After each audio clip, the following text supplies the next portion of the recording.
الصلاة والسلام عليك يا رسول الله الصلاة والسلام عليك يا نبي الله الصلاة والسلام عليك يا حبيب الله وعلى آلك وأصحابك يا نور الله صلی اللہ تعالی علیہ وسلم۔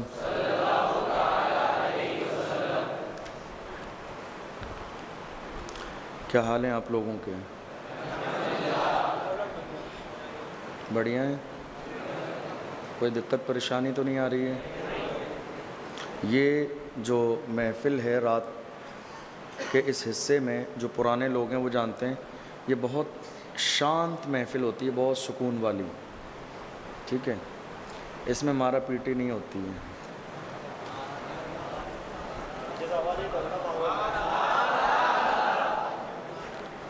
یہ محفل بڑی محبت والی محفل ہوتی ہے، چونکہ رمضان کی راتیں اللہ کی رحمتوں کے نزول والی راتیں ہیں۔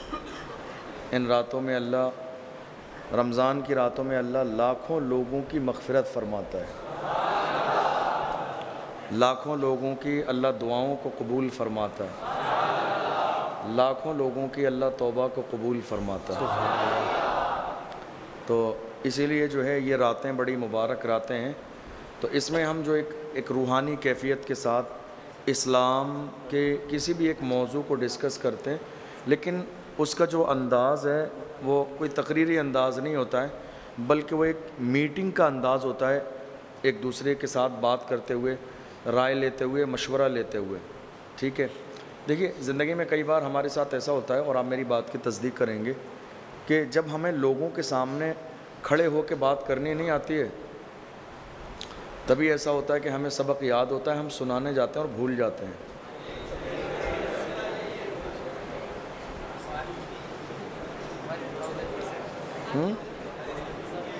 ہے یا نہیں ایسا؟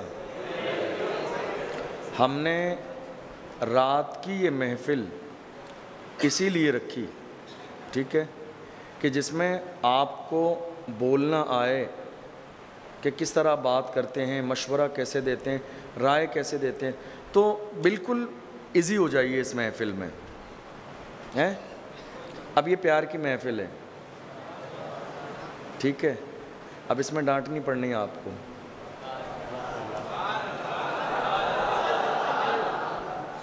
مطلب میری ڈانٹ سے آپ اتنے زیادہ خوف زدہ تھے کہ مطلب خوش ہو گئے سن گئے؟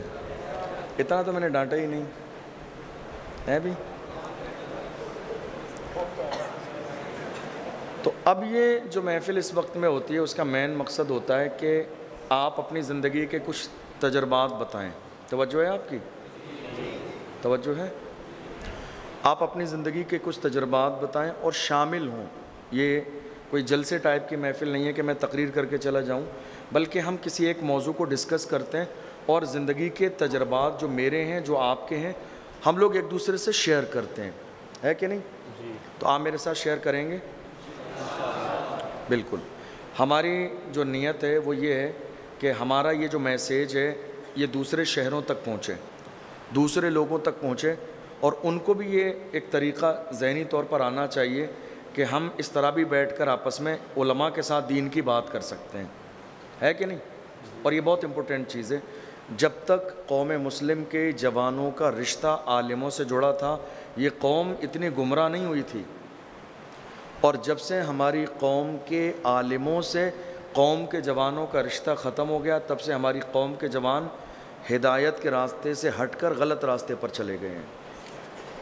سمجھ رہے ہیں آپ؟ انسان کی زندگی میں غصہ ہونا چاہیے، ڈانٹ بھی ہونی چاہیے، ناراضگی بھی ہونی چاہیے، لیکن ساتھ میں اس سے کہیں زیادہ پیار بھی ہونا چاہیے، ہمدردی بھی ہونی چاہیے، ہے کہ نہیں؟ ایک کامیاب انسان کو ماں کی طرح ہونا چاہیے۔ آپ کو یہ جملہ بڑا تعجب خیز لگے گا، ایک کامیاب انسان کو ماں کی طرح ہونا چاہیے۔ اگر آپ کے اندر ماں والی کوالٹی آ گئی تو آپ دنیا کے کامیاب ترین انسان ہیں۔ ماں غصہ بھی کرتی ہے، ڈانٹتی بھی ہے، مارتی بھی ہے، کھانے کو بھی نہیں دیتی ہے، اور اس کائنات میں اس سے زیادہ شفقت کرنے والا کوئی دوسرا ہے بھی نہیں، ہے کہ نہیں؟ اگر آپ کے اندر یہ ساری چیزیں ایک وقت میں پائی جاتی ہیں کہ غصے کے وقت میں غصہ، نرمی کے وقت میں نرمی، ہمدردی کے وقت میں ہمدردی، خیال رکھنے کے وقت میں خیال رکھنا، یہ ساری چیزیں اگر آپ کی زندگی کے اندر پائی جاتی ہیں تو مبارک ہو، آپ کامیاب ترین انسان بن چکے ہیں۔ آپ کے اندر یہ ساری چیزیں ہونی چاہیے، یعنی کسی اپنے کے لیے ہمدردی بھی اتنی ہونی چاہیے کہ اگر ضرورت پڑنے پر اس کے پیر بھی دھلانا پڑیں تو شوق سے دھلائے جائیں، شرمندگی کے لیے نہیں۔ یہ ہے ماں کی ممتا۔ کسی بیمار شخص کی زبان سے، منہ سے رال اور تھوک نکلتا ہو اور اس کو صاف کرنے کی نوبت آ جائے تو اس کو بھی شوق سے صاف کیا جائے اس ہمدردی کے ساتھ کہ نہیں، یہ ہمارا مومن بھائی ہے۔ اگر یہ کوالٹی آپ کے اندر پیدا ہو گئی ہے تو آپ کو مبارک ہو، آپ کامیاب ترین انسان ہیں۔ سمجھ رہے ہیں آپ؟ تو یہ بہت امپورٹنٹ چیز ہے۔ جس انسان کے اندر یہ ساری چیزیں ایک وقت میں شامل ہو گئیں، اس نے زندگی کو فتح کر لیا۔ وہ کہا تھا نا، محبت فاتح عالم، یقین محکم عمل پہ ہم، محبت فاتح عالم، جہاد زندگانی میں یہ ہے مومن کی شمشیر ہے۔ یعنی مومن کی شمشیر کیا ہے؟ محبت ہے۔ مومن کی تلوار کیا ہے؟ محبت۔ محبت فاتح عالم، یعنی محبت کے ذریعے آپ پوری دنیا کو فتح کر سکتے ہو، اور آپ کی زبان کی کڑواہٹ کی وجہ سے سگا بھائی بھی آپ کا ایک زمانے کے بعد آپ سے دور ہو جائے گا، آپ سے نفرت کرے گا، آپ کا دشمن بن جائے گا۔ لیکن محبت اگر آپ کے اندر ہے تو دشمن بھی ایک دن یہ کہنے پر مجبور ہو جائے گا، یار ہم تو خالی یوں ہی برائی کرتے تھے، ہم تو اس کے قریب گئے نہیں، جیسا بھی ہو بندہ تو اچھا ہے۔ محبت فاتح عالم۔ محبت فاتح عالم کا مطلب یہی ہے کہ محبت دنیا کو فتح، محبت کے ذریعے دنیا کو فتح کیا جا سکتا ہے۔ سمجھ رہے ہیں؟ تو اللہ نے یہ بڑا مبارک موقع آپ کو دیا ہے، تو زندگی کے اندر جیسی جیسی سچویشن ہو ویسی ویسی کوالٹی بھی آپ کے اندر ہونی چاہیے۔ سمجھ رہے ہیں آپ؟ ہم صرف لوگوں کو ڈانٹتے نہیں ہیں، چلاتے نہیں ہیں، مارتے نہیں ہیں، اس سے زیادہ پیار بھی دیتے ہیں، اس سے زیادہ ہمدردی بھی دکھاتے ہیں، اس سے زیادہ خیال بھی رکھتے ہیں۔ ڈانٹنا چلانا، وہ ایک شعر ہے نا، نشتر جو لگاتا ہے وہ دشمن نہیں ہوتا۔ نشتر کسے کہتے ہیں؟ چیرا لگانے کو ہیں۔ اب کسی کے پیٹ میں درد ہوا، اپینڈکس ہو گئی، اب غور کیجئے، جب آپ کے ہاں مسجد تھی پھر بھی آپ کے گھر والوں نے، والدین نے یہاں کیوں بھیجا؟ بتائیے۔ آپ کا اعتکاف مسجد نیل گران میں ہی کیوں؟ یہ سوال ہے۔ اب مجھے اس کا جواب آپ دیں گے۔ سب سے پہلے کون جواب دے گا؟ الفیض جواب دیں گے، کھڑے ہو کے جواب دو آپ، مائک دیجئے ان کو، ٹوپی سے ہی لگاؤ جلدی سے۔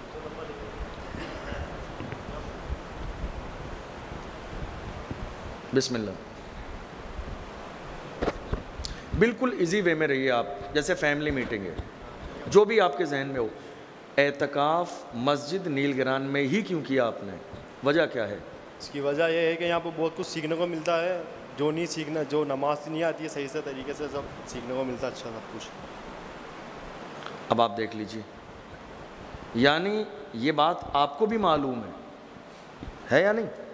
یہ بات آپ کے ذہن میں بھی ہے کہ ہم اپنے محلے سے، شہر سے اتنا لمبا سفر کر کے اپنی فیملی، خاندان، رشتہ داروں کو چھوڑ کر اتنی دور آئیں، آپ نے مشقت کی، آپ نے پیسے خرچ کیے، سارا کام کیا، آپ مسجد نیل گران کیوں آئے؟ چونکہ آپ کے والدین کے ذہن میں یہ بات تھی کہ وہاں پڑھایا جاتا ہے، ہمارا بیٹا بہت زیادہ نہیں تو کم سے کم نماز روزہ تو سیکھ کر آ جائے گا۔ تو بیسک آپ کے یہاں آنے کا مطلب کیا تھا؟ دین سیکھنا، یہی تھا۔ کیا تھا؟ دین سیکھنا۔ مطلب اب جب آپ کے گھر والوں نے آپ کو یہاں بھیجا سیکھنے کے لیے، تو آپ کا یہاں آنے کا بنیادی مقصد سیکھنا ہے۔ اب اگر آپ نہ سیکھیں، نہ پڑھیں، توجہ نہ دیں، نظر انداز کر دیں، دوستی نبھائیں، وقت ضائع کر دیں، تو آپ مجھے بتائیے، کیا آپ کے یہاں آنے کا مقصد پورا ہوا؟ کیا آپ کے والدین کے بھیجنے کا مقصد پورا ہوا؟ کیا آپ کے والدین نے جو آپ کے بھیجنے میں جو خرچہ کیا ان کا مقصد پورا ہوا؟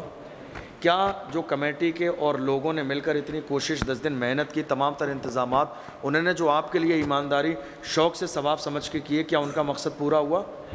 نہیں ہوا نا۔ بس یہی بات سمجھنے والی ہے کہ بھائی آپ اتنی دور دور سے کیوں آئے ہیں؟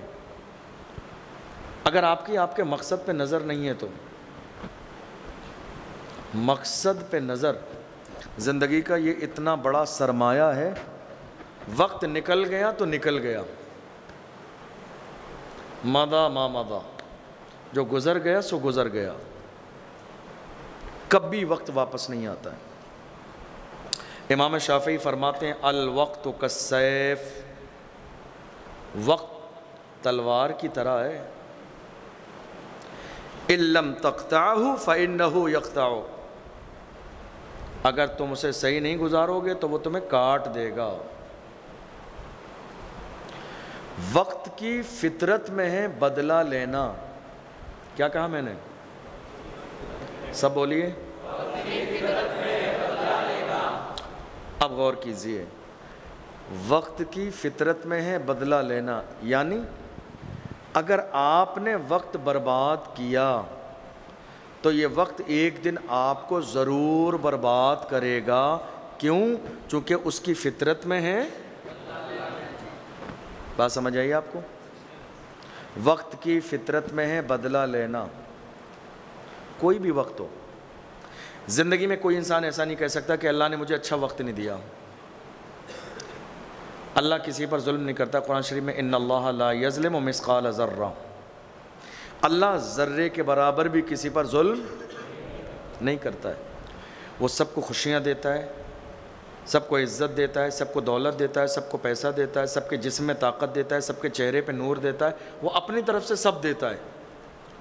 پھر ہلکے ہلکے یہ چیزیں انسان سے دور ہو جاتی ہیں، وہ محروم ہو جاتا ہے اپنے برے اعمال کی وجہ سے اور ان نعمتوں کی قدر نہ کرنے کی وجہ سے۔ قرآن میں اللہ نے کیا کہا؟ لئن شکرتم لازیدنکم، اگر تم میری نعمتوں کا شکر ادا کرو گے، قدر کرو گے تو میں ان نعمتوں کو بڑھا دوں گا، زیادہ دوں گا۔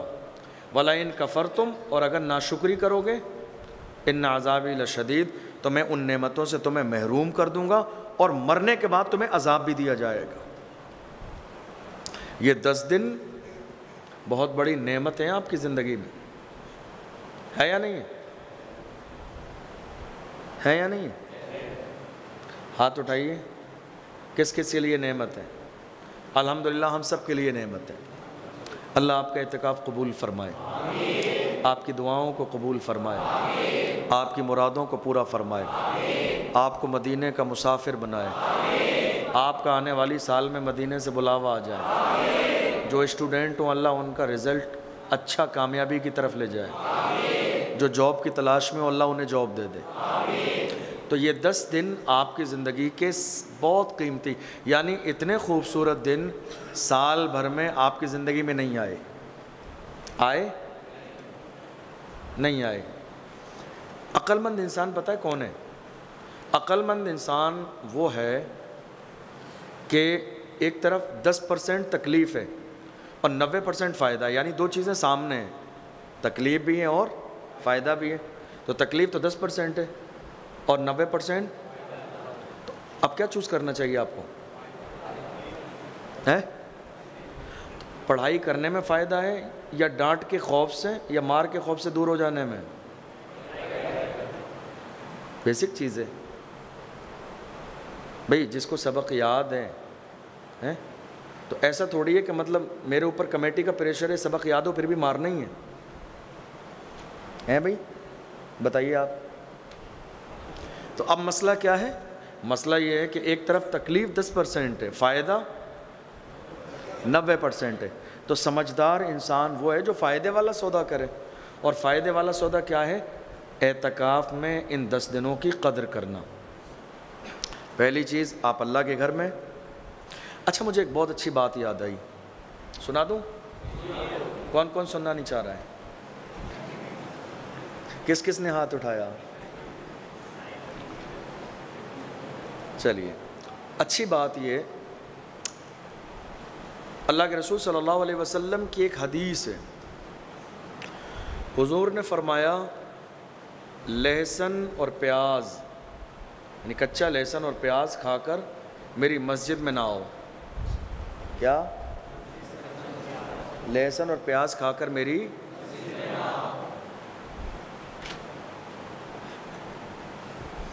لہسن اور پیاز کھا کر مسجد میں نہ آؤ. اب لہسن جائز کھانا ہے، اس کا ذکر قرآن کے پہلے پارے میں. پیاز جائز کھانا ہے، اس کا ذکر قرآن کے پہلے پارے میں. یا رسول اللہ ہم لہسن اور پیاز کھا کے آپ کی مسجد میں کیوں نہیں آئے؟ لہسن پیاز جب جائز ہے، قرآن میں ذکر موجود ہے، تو دقت کیا ہے اس میں؟ فرمایا اس لیے کہ اس کو کھا کر آؤ گے تو تمہارے منہ میں اسمیل آئے گی، اور وہ فرشتوں کو پسند نہیں ہے. جو فرشتے تمہاری دعاؤں کو لکھتے ہیں، اللہ کی بارگاہ میں پیش کرتے ہیں نا، تمہارے منہ سے لہسن اور پیاز کی جو اسمیل آتی ہے وہ فرشتوں کو. غور کیجئے، لہسن کا ذکر قرآن میں، پیاز کا ذکر قرآن میں، کھانا جائز ہے. ہمارا آپ کا کوئی کھانا لہسن پیاز کے بغیر نہیں بن سکتا. پھر بھی کہا گیا جب نماز پڑھنے کے قریب جاؤ تو تمہارے منہ میں لہسن اور پیاز کی اسمیل نہیں آنا چاہیے، چونکہ فرشتوں کو پسند نہیں ہے. تو جس چیز کا ذکر قرآن میں موجود ہے، حدیث میں موجود ہے، اس کو کھا کر مسجد میں جانے کی اجازت نہیں اسمیل کی وجہ سے. پھر گٹکا کھانا ہے بھائی، سگریٹ پینا. غور کیجیے آپ، آج دعائیں قبول کیوں نہیں ہوتی معلوم ہے؟ کیونکہ ہمارے منہ سے نکلنے والی جو اسمیل ہے، بدبو ہے، وہ فرشتوں کو پسند نہیں ہے. آپ کہہ رہے ہو ہم اعتکاف میں بیٹھے ہوئے ہماری دعا قبول نہیں ہو رہی، دعا کیسے قبول ہوگی؟ اللہ نے ہمارے لیے فرشتے مقرر کیے ہیں، ہم جو مانگتے ہیں وہ نوٹ کرتے ہیں اور اللہ کی بارگاہ میں پیش کرتے ہیں. لیکن اگر ہمارے منہ کی بدبو کی وجہ سے فرشتے ہم سے دور ہو جائیں تو ہماری دعائیں کیسے قبول ہوں گی؟ آپ کو معلوم ہے گٹکا کھانا اور سگریٹ پینا یہ دونوں ایسی چیزیں ہیں، اگر کوئی انسان اس کے کھانے کا عادی ہو نا، وہ 10 دن تک بھی برش کرتا رہے پھر بھی اس کے منہ کے اندر کی اسمیل نہیں جاتی ہے. سمجھ رہے ہیں؟ اب مثال کے طور پر آپ نے سوچا ٹھیک ہے صاحب ہم کھانے کے بعد 10 منٹ گٹکا چبا لیں گے، اس کے بعد تھوک دیں گے کلی کر کے، وضو کر کے چلے جائیں گے. جب 10 دن تک آپ گٹکا کھانا چھوڑ دیجئے، منہ کے اندر کی جو اسمیل ہے نا آپ کی 10 دن تک نہیں جاتی ہے، کولگیٹ دونوں وقت کریے پھر بھی نہیں جائے گی، تو آپ گٹکا کلی کر کے اور جا کے مسجد میں وضو کر کے بیٹھ گئے، کام چل جائے گا آپ کا. غور کیجیے آپ اس بات پر. یہ اللہ نے بہت بڑا، بہت سہانا موقع آپ لوگوں کو دیا ہے. دیکھیے وقت ہے گزر جاتا ہے، وقت آیا گزر جائے گا. کتنے دن گزر گئے؟ آپ آئے تھے 21ویں شب، 22ویں شب، 23ویں شب، آج ہے اور لگ کون سی چکی ہے؟ 26، 27، 28. 28 کو آپ کا ایگزام ہے، ٹھیک ہے؟ آپ کے پاس 4-5 شبیں بچی ہوئی ہیں، آدھا وقت گزر گیا آپ کا، آدھا وقت گزر گیا آپ کا. یہ محسوس کیجئے کہ یہ زندگی کے صرف 4-5 دن ہمارے لیے باقی ہیں، آدھا وقت گزر گیا. عالموں کا کام ہوتا ہے دین کا میسیج آپ تک پہنچانا. تقریر کے آخر میں کیا کہتے ہیں معلوم ہے آپ کو؟ وَمَا عَلَيْنَا إِلَّا الْبَلَاغُ کا ترجمہ ہے ہمارے اوپر صرف پہنچانے کی ذمہ داری تھی اور ہم نے دین کا میسیج ہماری قوم تک پہنچا دیا. عمل کرنا نہ کرنا یہ آپ کی ذمہ داری ہے. آپ کو معلوم ہے آپ میں سے کس کس نے اسکول پڑھا ہے؟ سب نہیں پڑھا ہوگا. کالج کتنے لوگ گئے؟ ٹھیک ہے. سب سے زیادہ مار کس نے کھائی اپنے استاذوں سے؟ ہے کوئی یہاں؟ ارے عدنان بھائی بھی مار کھا گئے. شریف آدمی یار، استاذ پہچان نہیں پایا آپ کو. یہ بات بھی صحیح ہے، آپ نے بھی کھائی؟ اچھا ٹھیک ہے. لیکن مجھے بتائیے یہاں اتنے سارے لوگوں میں جو بیٹھے ہیں، کوئی ایسا اسٹوڈنٹ بھی ہے کہ جس نے پڑھنے کے زمانے میں استاذ کے ہاتھ سے مار کھائی ہو، لیکن آج وہ اسی استاذ کی عزت بھی کرتا ہو، احترام بھی کرتا ہو، قدر بھی کرتا ہو، اور کہتا ہو کہ اگر یہ بندہ نہ ہوتا تو میں مطلب یہاں تک نہیں پہنچتا. ہے کوئی؟ آپ بتائیے محک میں کیا اسٹوری ہے، شارٹ میں 2 منٹ میں کھڑے کو بتائیے. مطلب میں نے اسکولنگ کی ہے، میں سائنس بیک گراؤنڈ سے ہوں. تو میرے فزکس کے ٹیچر تھے، انہوں نے مطلب میرے کو اسٹیج فیئر تھا بولنے کا، مجھے اسٹیج پہ جانے سے بولنے میں پرابلم ہوتی تھی. تو انہوں نے کافی پرسنالٹی ڈیولپمنٹ میں میرا کافی جو ہے فوکس کیا، اور آج ماشاءاللہ ان کی وجہ سے مجھے کتنی کی بھی بھیڑ ہو، مجھے کبھی بولنے میں ڈر نہیں لگتا، کبھی ہچکچاہٹ نہیں ہوتی ہے. چاہے کسی بھی ٹاپک پہ بولنا ہو تو میں بول سکتا ہوں. تو ان کا ایک کافی، اور آج بھی وہ میرے کانٹیکٹ میں. ابھی مجھے کافی کوئی پرابلم ہوتی ہے یا کوئی مسائل ہوتے ہیں تو میں ان سے ڈسکس کرتا ہوں. تو وہ ایز اے بھائی، مطلب پہلے ٹیچر تھے اور وہ میرے بڑے بھائی کی طرح مجھے جو ہے گائیڈ کرتے ہیں. ماشاء اللہ. اور کوئی اپنا تجربہ شیئر کرنا چاہے گا؟ کوئی اور؟ آئیے. کم ان کے بعد آئیے.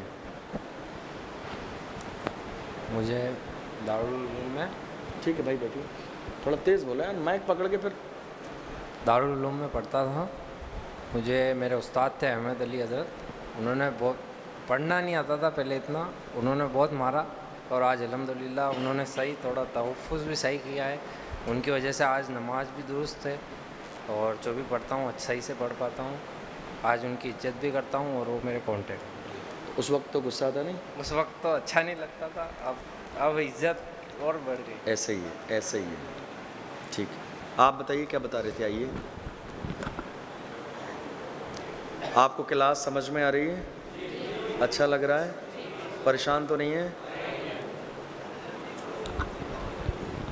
السلام علیکم ورحمۃ اللہ وبرکاتہ. سائلنٹ. میں مانڈل سے ہوں، اور بچپن میں جب ہمارے حضرت تھے ابو رحمت صاحب مانڈل، ابھی مدرسہ اسفائی کیا، جو پورے مانڈل میں اتنا اچھا مدرسہ تھا، ابھی بھی ہے الحمدللہ. وہاں یہ عالم تھا کہ وہ اگر مولوی صاحب کہیں سے گزر جاتے تھے تو بچوں میں ایک خوف رہتا تھا. اور انہوں نے دو دفعہ دن میں مدرسہ چلتا تھا، جس میں میں ایک دفعہ جاتا تھا. اور ریحان بیٹھ جاؤ. وہ جب ان کا پڑھانے کا انداز یہ تھا کہ وہ بہت مطلب کٹائی پٹائی بھی کرتے تھے، اور الحمدللہ اچھے سے پڑھاتے تھے. لیکن ہم یہ سوچتے تھے کہ کاش حضرت آج لیٹ آئے یا نہ آئے، ہے نا، ان کے جو شاگرد ہے وہ ہمیں پڑھا دے، یا پھر ان کے دوسروں کے ساتھ ہمارا نمبر آ جائے. لیکن ڈر تھا دل میں، اور ہم انہی کی بدولت آج نماز اور جو درود شریف ہے. آپ کی جیب سے کسی نے سامان نکال لیا، سارے ہی کپڑا بھی باہر آ گیا. درود شریف، فاتحہ شریف سب ہم نے پڑھی اور سب سیکھا. لیکن آج ان کی طبیعت تھوڑی ناساز ہے، اور ہم دل سے ابھی دعا بھی کرتے ہیں. اور پورا گاؤں، میں اکیلا نہیں ہوں، کہ کسی بھی مانڈل والے سے، آپ یہاں 2-3 جنے اور ہیں، کسی سے پوچھیں گے کہ ابو رحمت صاحب کا کیا ابھی جو ہے نا وہ ہے، تو سب یہی کہیں گے کہ اس ٹائم جب ہم پڑھتے تھے تب تو ڈر سا لگتا تھا، لیکن آج ان کی وجہ سے مانڈل میں اتنا مطلب وہ ہے نا دینی ماحول کہ الحمدللہ. ماشاء اللہ، زبردست. اور کوئی شیئر کرنا چاہے گا؟ کمنٹ.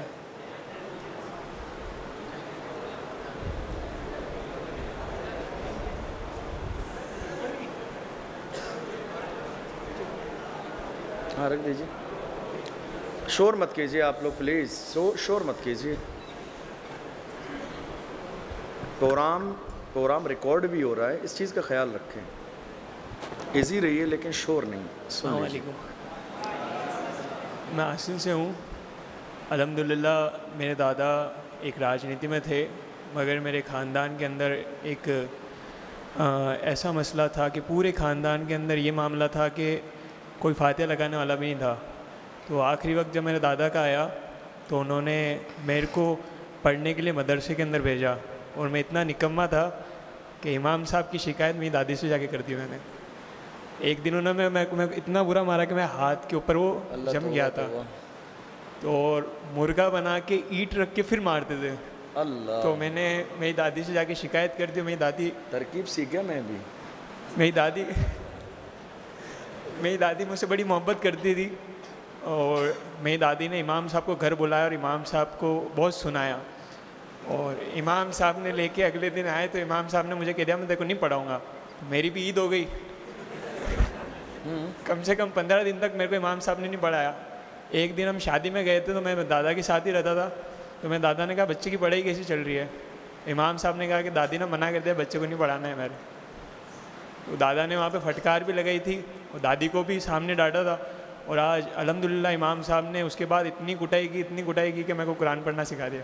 ماشاء اللہ. اور الحمدللہ آج اتنا فخر ہوتا ہے کہ پورے محلے کے اندر الحمدللہ میں جا کے, اور ہمارے ساحل بھائی وہ جا کے فاتحہ لگاتے ہیں. یہ الحمدللہ مارا ہے سب کیا ہے, مگر آج ہم لوگوں کو فخر ہے کہ ہمارے امام صاحب نے ہمیں اس قابل بنایا کہ الحمدللہ آج ہم حضرت سے بھی روبرو ہو چکے اور عالموں کے ساتھ بیٹھنا سیکھ چکے.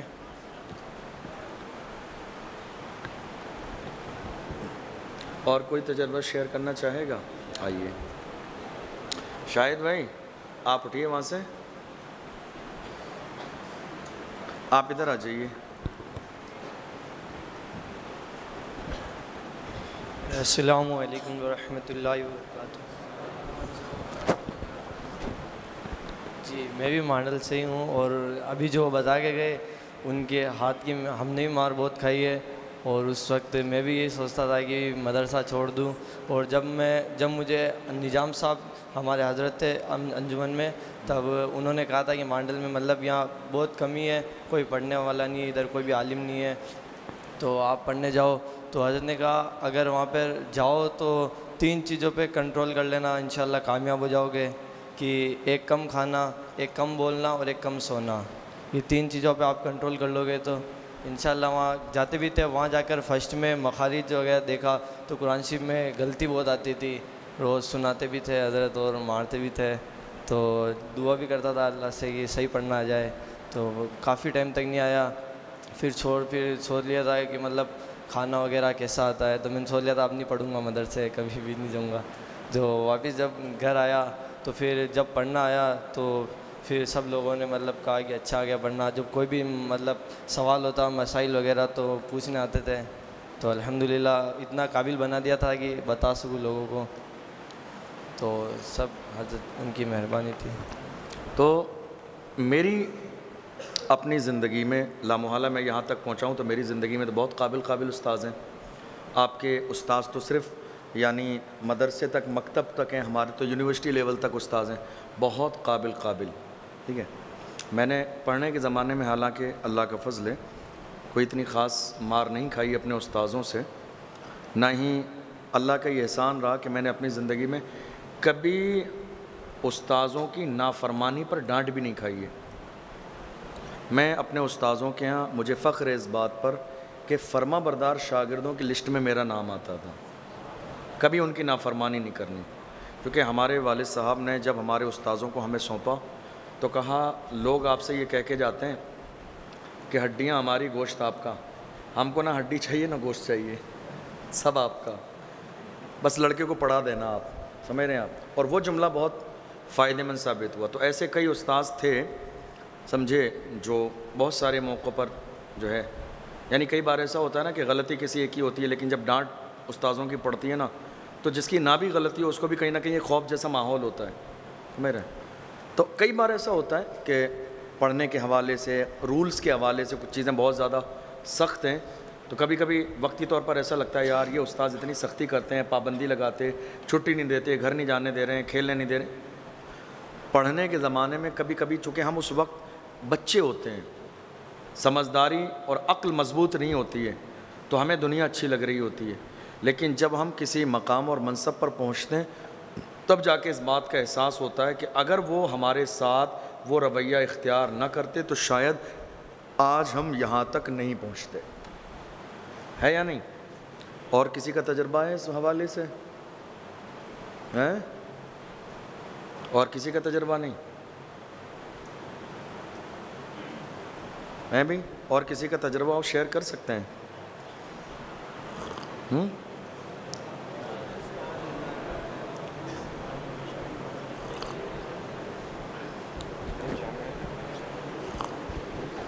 بس 2 منٹ. السلام علیکم ورحمۃ اللہ وبرکاتہ. 2019 میں جامعۃ المدینہ میں نے ایڈمیشن لیا. شروعات کے 3 سال استاد صاحب کی مار کھانے کی بڑی شرف حاصل ہوا. پلاسٹک کا پائپ ہوتا ہے پانی والا, 2 انچ والے پائپ سے مارا کرتے تھے. نہیں, مستحق تھے آپ اس کے, وہ ضروری بھی تھا. حضرت اسکول لائن سے سیدھا گیا تھا میں. بتائیے. 2 سال ان کی مار کھائی. اس کے بعد لاک ڈاؤن لگا. لاک ڈاؤن لگنے کے باوجود بھی اچھی خاصی رینک رہی. آج 5 سال 6 سال ہو چکے مجھے پڑھتے ہوئے, اور آج جو میری کلاس ہے اس میں تقریباً پورے ہندوستان میں 700 سے 750 بندے پڑھتے ہیں, اور ٹاپ 50 میں میری رینک آتی ہے. یہ سب صرف ان کی مار کا کمال ہے اور کچھ نہیں. ان کی ڈانٹ بھی پڑی ہے, ان کی شفقت بھی رہی ہے. میرے استاد صاحب ایسے تھے کہ اگر رات کو 2 بجے بھی ان کے پاس جاؤ گے نا تو وہ بیٹھ کر آپ سے بات کر لیں گے. ایسے استاد ملے ہیں. حضرت آپ کی 2:13 ہو رہے ہیں, دیکھیے.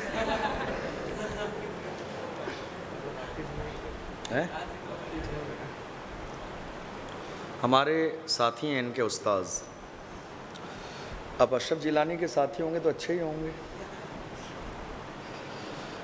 تو بہرحال میں اتنی دیر سے یہ جو تفصیلی اتنی لمبی گفتگو ہوئی, اس کا خلاصہ کیا ہے کہ آپ کے چاہے ماں باپ ہوں, آپ کے ٹیچر ہوں, استاذ ہوں, یا دینی اعتبار سے آپ کے دھرم گرو ہوں یا علماء کرام ہوں, ان سب کی جو ڈانٹ ہے, جو ناراضگی ہے, جو چلانا ہے, جو آپ کو پابند کرنا ہے, ان ساری چیزوں کا دار و مدار صرف آپ کی شخصیت کو بہتر بنانا ہے. سمجھ رہے ہیں آپ؟ آپ نے کبھی سونا نکلتے دیکھا ہے کہیں پہ؟ کبھی دیکھا ہے سونا, مطلب بغیر زیور کے صرف سونا, یعنی جب اس وقت بھٹی میں نہیں ڈالا جاتا, اس سے پہلے فوٹو میں کہیں بھی سوشل میڈیا پہ کیسا ہوتا ہے؟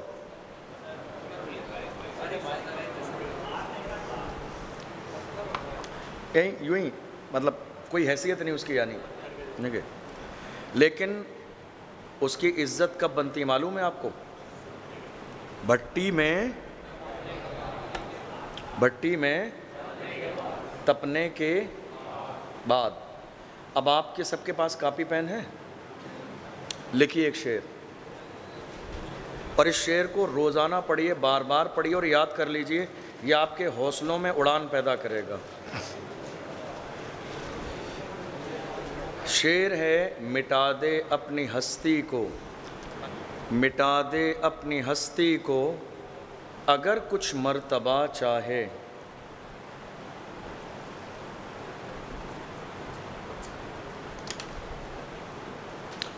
مٹا دے اپنی ہستی کو اگر کچھ مرتبہ چاہے, کہ دانہ خاک میں مل کر گلے گلزار ہوتا ہے.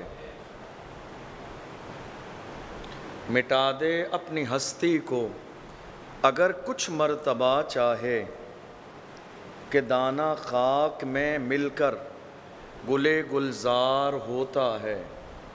مٹا دے اپنی ہستی کو اگر کچھ مرتبہ چاہے, کہ دانہ خاک میں مل کر گلے گلزار ہوتا ہے. لکھ لیا آپ لوگوں نے؟ کون باقی ہے؟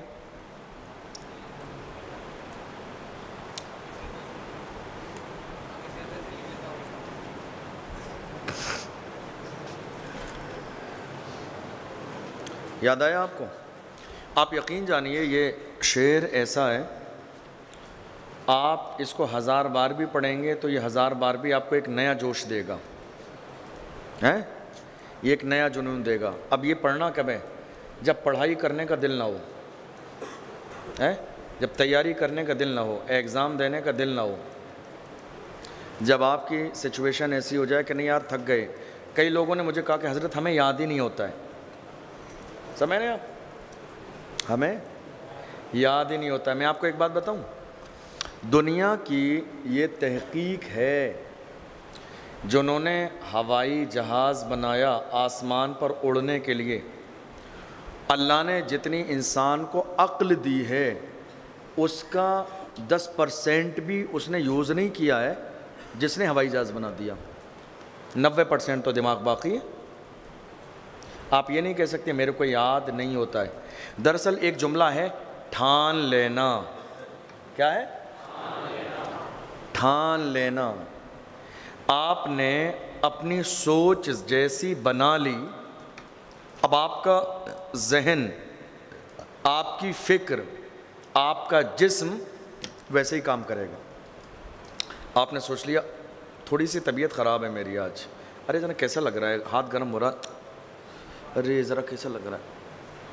اب آپ خود ہی اپنے جسم کو ٹٹول کے لیٹ جاؤ گے، ارے یار آج تھوڑا سا ایسے ہی لگ رہا ہے، جی مالش. کوئی بات نہیں ہے. بات سمجھ میں آ رہی ہے؟ یہ عام طور پر ہوتا ہے. رمضان کے مہینے میں تراویح پڑھنے کی سچویشن آتی ہے. ہمارے کتنے لوگ یہی جملہ ہے افطار کے بعد، چونکہ پورے دن بھوکے تھے، جسم میں پانی کا ایک عجیب سی حرارت پیدا ہوتی ہے. کتنے لوگ اپنی طبیعت کو خود بغیر ڈاکٹر کے دکھائے ہوئے اپنے لیول پر ہی، ارے یار، اور صحیح کب ہوتے ہیں؟ 9:45 بجے. ہونے والوں میں تراویح ختم ہو گئی ساری مسجدوں میں. اب نکل کے آتے ہیں باہر ہوٹل پہ، پٹیوں پہ، ارے یار آج بڑی طبیعت خراب تھی، مگر افطار کرنے کے بعد تو بالکل جی مالش کر رہا تھا، بس ابھی جسٹ اٹھاؤں. یہ نہیں کہنا میں نے جان بوجھ کے تراویح چھوڑی ہے. مطلب ٹھان لینا. آپ جیسا ٹھان لیں گے آپ کا جسم ویسا ہی کام کرے گا. سمجھ رہے ہیں آپ؟ دنیا میں ایک انسان وہ بھی ہے جس نے، کہتے ہیں ہمارے یہاں، ہتھوڑی اور چھینی سے پورا پہاڑ توڑ دیا ہے. آپ نے سنا ہوگا، اس پر فلم ہی بنائی کچھ لوگوں نے. تاریخ میں ہے یہ بندہ. چاند پر جانے والے لوگ دنیا میں ہیں. کس نے کیا یہ کارنامہ؟ انسان نے. پانی میں تیرنے والا جہاز کس نے بنایا؟ انسان نے. پانی کے اندر چلنے والی ٹرین کس نے بنائی؟ بلٹ ٹرین انسان نے بنائی. ہوائی جہاز انسان نے بنایا. آپ لوگوں میں سے اگر کسی نے سعودی ایئر لائن سے سفر کیا ہے؟ کیا ہے؟ چلو اگلی سال کرو گے پھر آپ لوگ. کہاں کا سفر معلوم ہے؟ انشاءاللہ. سعودی ایئر لائنز جا کے دیکھیے، آپ کی عقل حیران ہو جائے گی. اتنی بڑی فلائٹ جس میں 700 سے 800 لوگ بیٹھ جاتے ہیں. آپ غور کیجئے. اب 800 لوگوں کے ساتھ، اور معلوم ہے سب سے زیادہ لگیج اسی فلائٹ میں ہوتا ہے. یعنی 23 کلو کے 2 بیگ ہوتے ہیں. کتنا وزن ہوا؟ اور اس کے بعد 7 سے 8 کلو کا ہینڈ بیگ، جس میں لوگ جو ہے تقریباً 10-12 کلو بھر ہی لیتے ہیں عام طور پر. چونکہ 800 لوگ لائن لگی ہوتی ہے تو اتنا ہینڈ بیگ کا وزن بھی نہیں کرتے، نظر انداز. ٹھیک ہے. اب آپ کاؤنٹ کیجئے کہ ہوائی جہاز کے اندر وزن کتنا ہوا. پھر اتنے لوگوں کا کھانا، سمجھ رہے ہیں آپ؟ اتنے لوگوں کا کھانا، اتنے لوگوں کے لیے پانی، اتنے لوگوں کے لیے کافی، اتنے لوگوں کے لیے کولڈ ڈرنک. اور ایک نہیں، کئی رنگ کی، جو بھی آپ مانگو گے ملے گا. ٹھیک ہے. پھر اتنے بڑے اس میں 20, 25, 30 لوگوں کا ان کا اپنا اسٹاف، پھر ان کے بیگیج، پھر اتنے بڑے ہوائی جہاز کا، سمجھ رہے ہیں، خود کا اپنا وزن. پھر انڈیا سے لے کے جدہ تک اڑانے کے لیے اس کا ایک دم اپر کلاس ڈیزل. اتنی ساری چیزیں ہیں. عام طور پر فطرت یہ ہے کہ کوئی بھی بھاری چیز اوپر سے نیچے تو آتی ہے، لیکن نیچے سے بھاری چیز اوپر نہیں جاتی ہے. لیکن ہوائی جہاز ایجاد کرنے والا بھی کون تھا؟ ہماری اور آپ کی طرح ایک. غور کیجئے، یہ عقل اللہ نے کس کو دی؟ انسان کو دی. اس کا مطلب کیا ہے؟ کہ ہم جس چیز کے لیے ٹھان لیں، کیا کریں؟ ٹھان لیں، وہ کام ہو جاتا ہے. آپ قسم کھا لیجئے، مجھے کسی بھی قیمت تک 28ویں شب آنے سے پہلے اس پوری کتاب کو الف سے لے کر یا تک پڑھ دینی اور یاد کر لینی ہے. آپ یقین جانیے، میں کہتا ہوں 27ویں شب میں یہ کتاب آپ کو یاد ہو جائے گی. بس ٹھان لینا ہے. آپ سے بڑا کوئی کچھ بھی نہیں ہے، حوصلے سے بڑی کوئی چیز نہیں ہے، انسان کے ارادے سے بڑی کوئی چیز نہیں ہے. صلاح الدین ایوبی نے ارادہ کیا مسجد اقصیٰ کو فتح کرنے کا، ہوئی کہ نہیں ہوئی؟ ایک لشکر کو لے جا کے مسجد اقصیٰ کے سامنے جا کے کھڑا کر دیا. میں یہ کتاب کا سبق پڑھاؤں یا جو باتیں کر رہا ہوں یہی کروں؟ کتاب پڑھنے کا دل نہیں ہو رہا؟ کتاب ہی پڑھاؤں گا آپ کو. اب لشکر لے جا کے کہاں کھڑا کیا؟ مسجد. یہودیوں کا قبضہ تھا, سپر پاور طاقت تھی یہودیوں کی, حالانکہ آج بھی ان کے پاس بہت پاور ہے, آپ جانتے ہیں. مٹھی بھر یہودیوں نے قبضہ کیا ہوا ہے دنیا پر. مطلب اتنی چیزیں ہمارے آپ کے گھر میں پہنچا دیں کہ ہم ان سے دامن نہیں چھڑا پا رہے ہیں, ہے یا نہیں ہے؟ لیکن اتنی بڑی سپر پاور طاقت کو للکارنے والا ایک عاشق رسول تھا. سہیل بھائی کیا کہا میں نے؟ کیا کہا بتاؤ؟ مجھے یہ بات سمجھ میں آتی ہے کون درس میں جسمانی طور پر ہے, ذہنی طور پر نہیں ہے. اتنی بڑی سپر پاور طاقت کو للکارنے والا کون تھا؟ وہ جانتے تھے جب آمنا سامنا ہوگا تو تلواریں چلیں گی, تیر چلیں گے, نیزے چلیں گے, بھالے چلیں گے, جان جا سکتی ہے, ہاتھ کٹیں گے, گردن کٹیں گی, سب کچھ ممکن ہے. چاہتے تو جان بچا لیتے, جاتے ہی نہیں ہے. مسجد اقصیٰ کے لیے ممبر تیار کیا گیا, ڈریم تھا کسی کا. لوگ آتے تھے اس ممبر کو لینے کے لیے, کہا دو گے؟ ہاں دوں گا. قیمت بتاؤ؟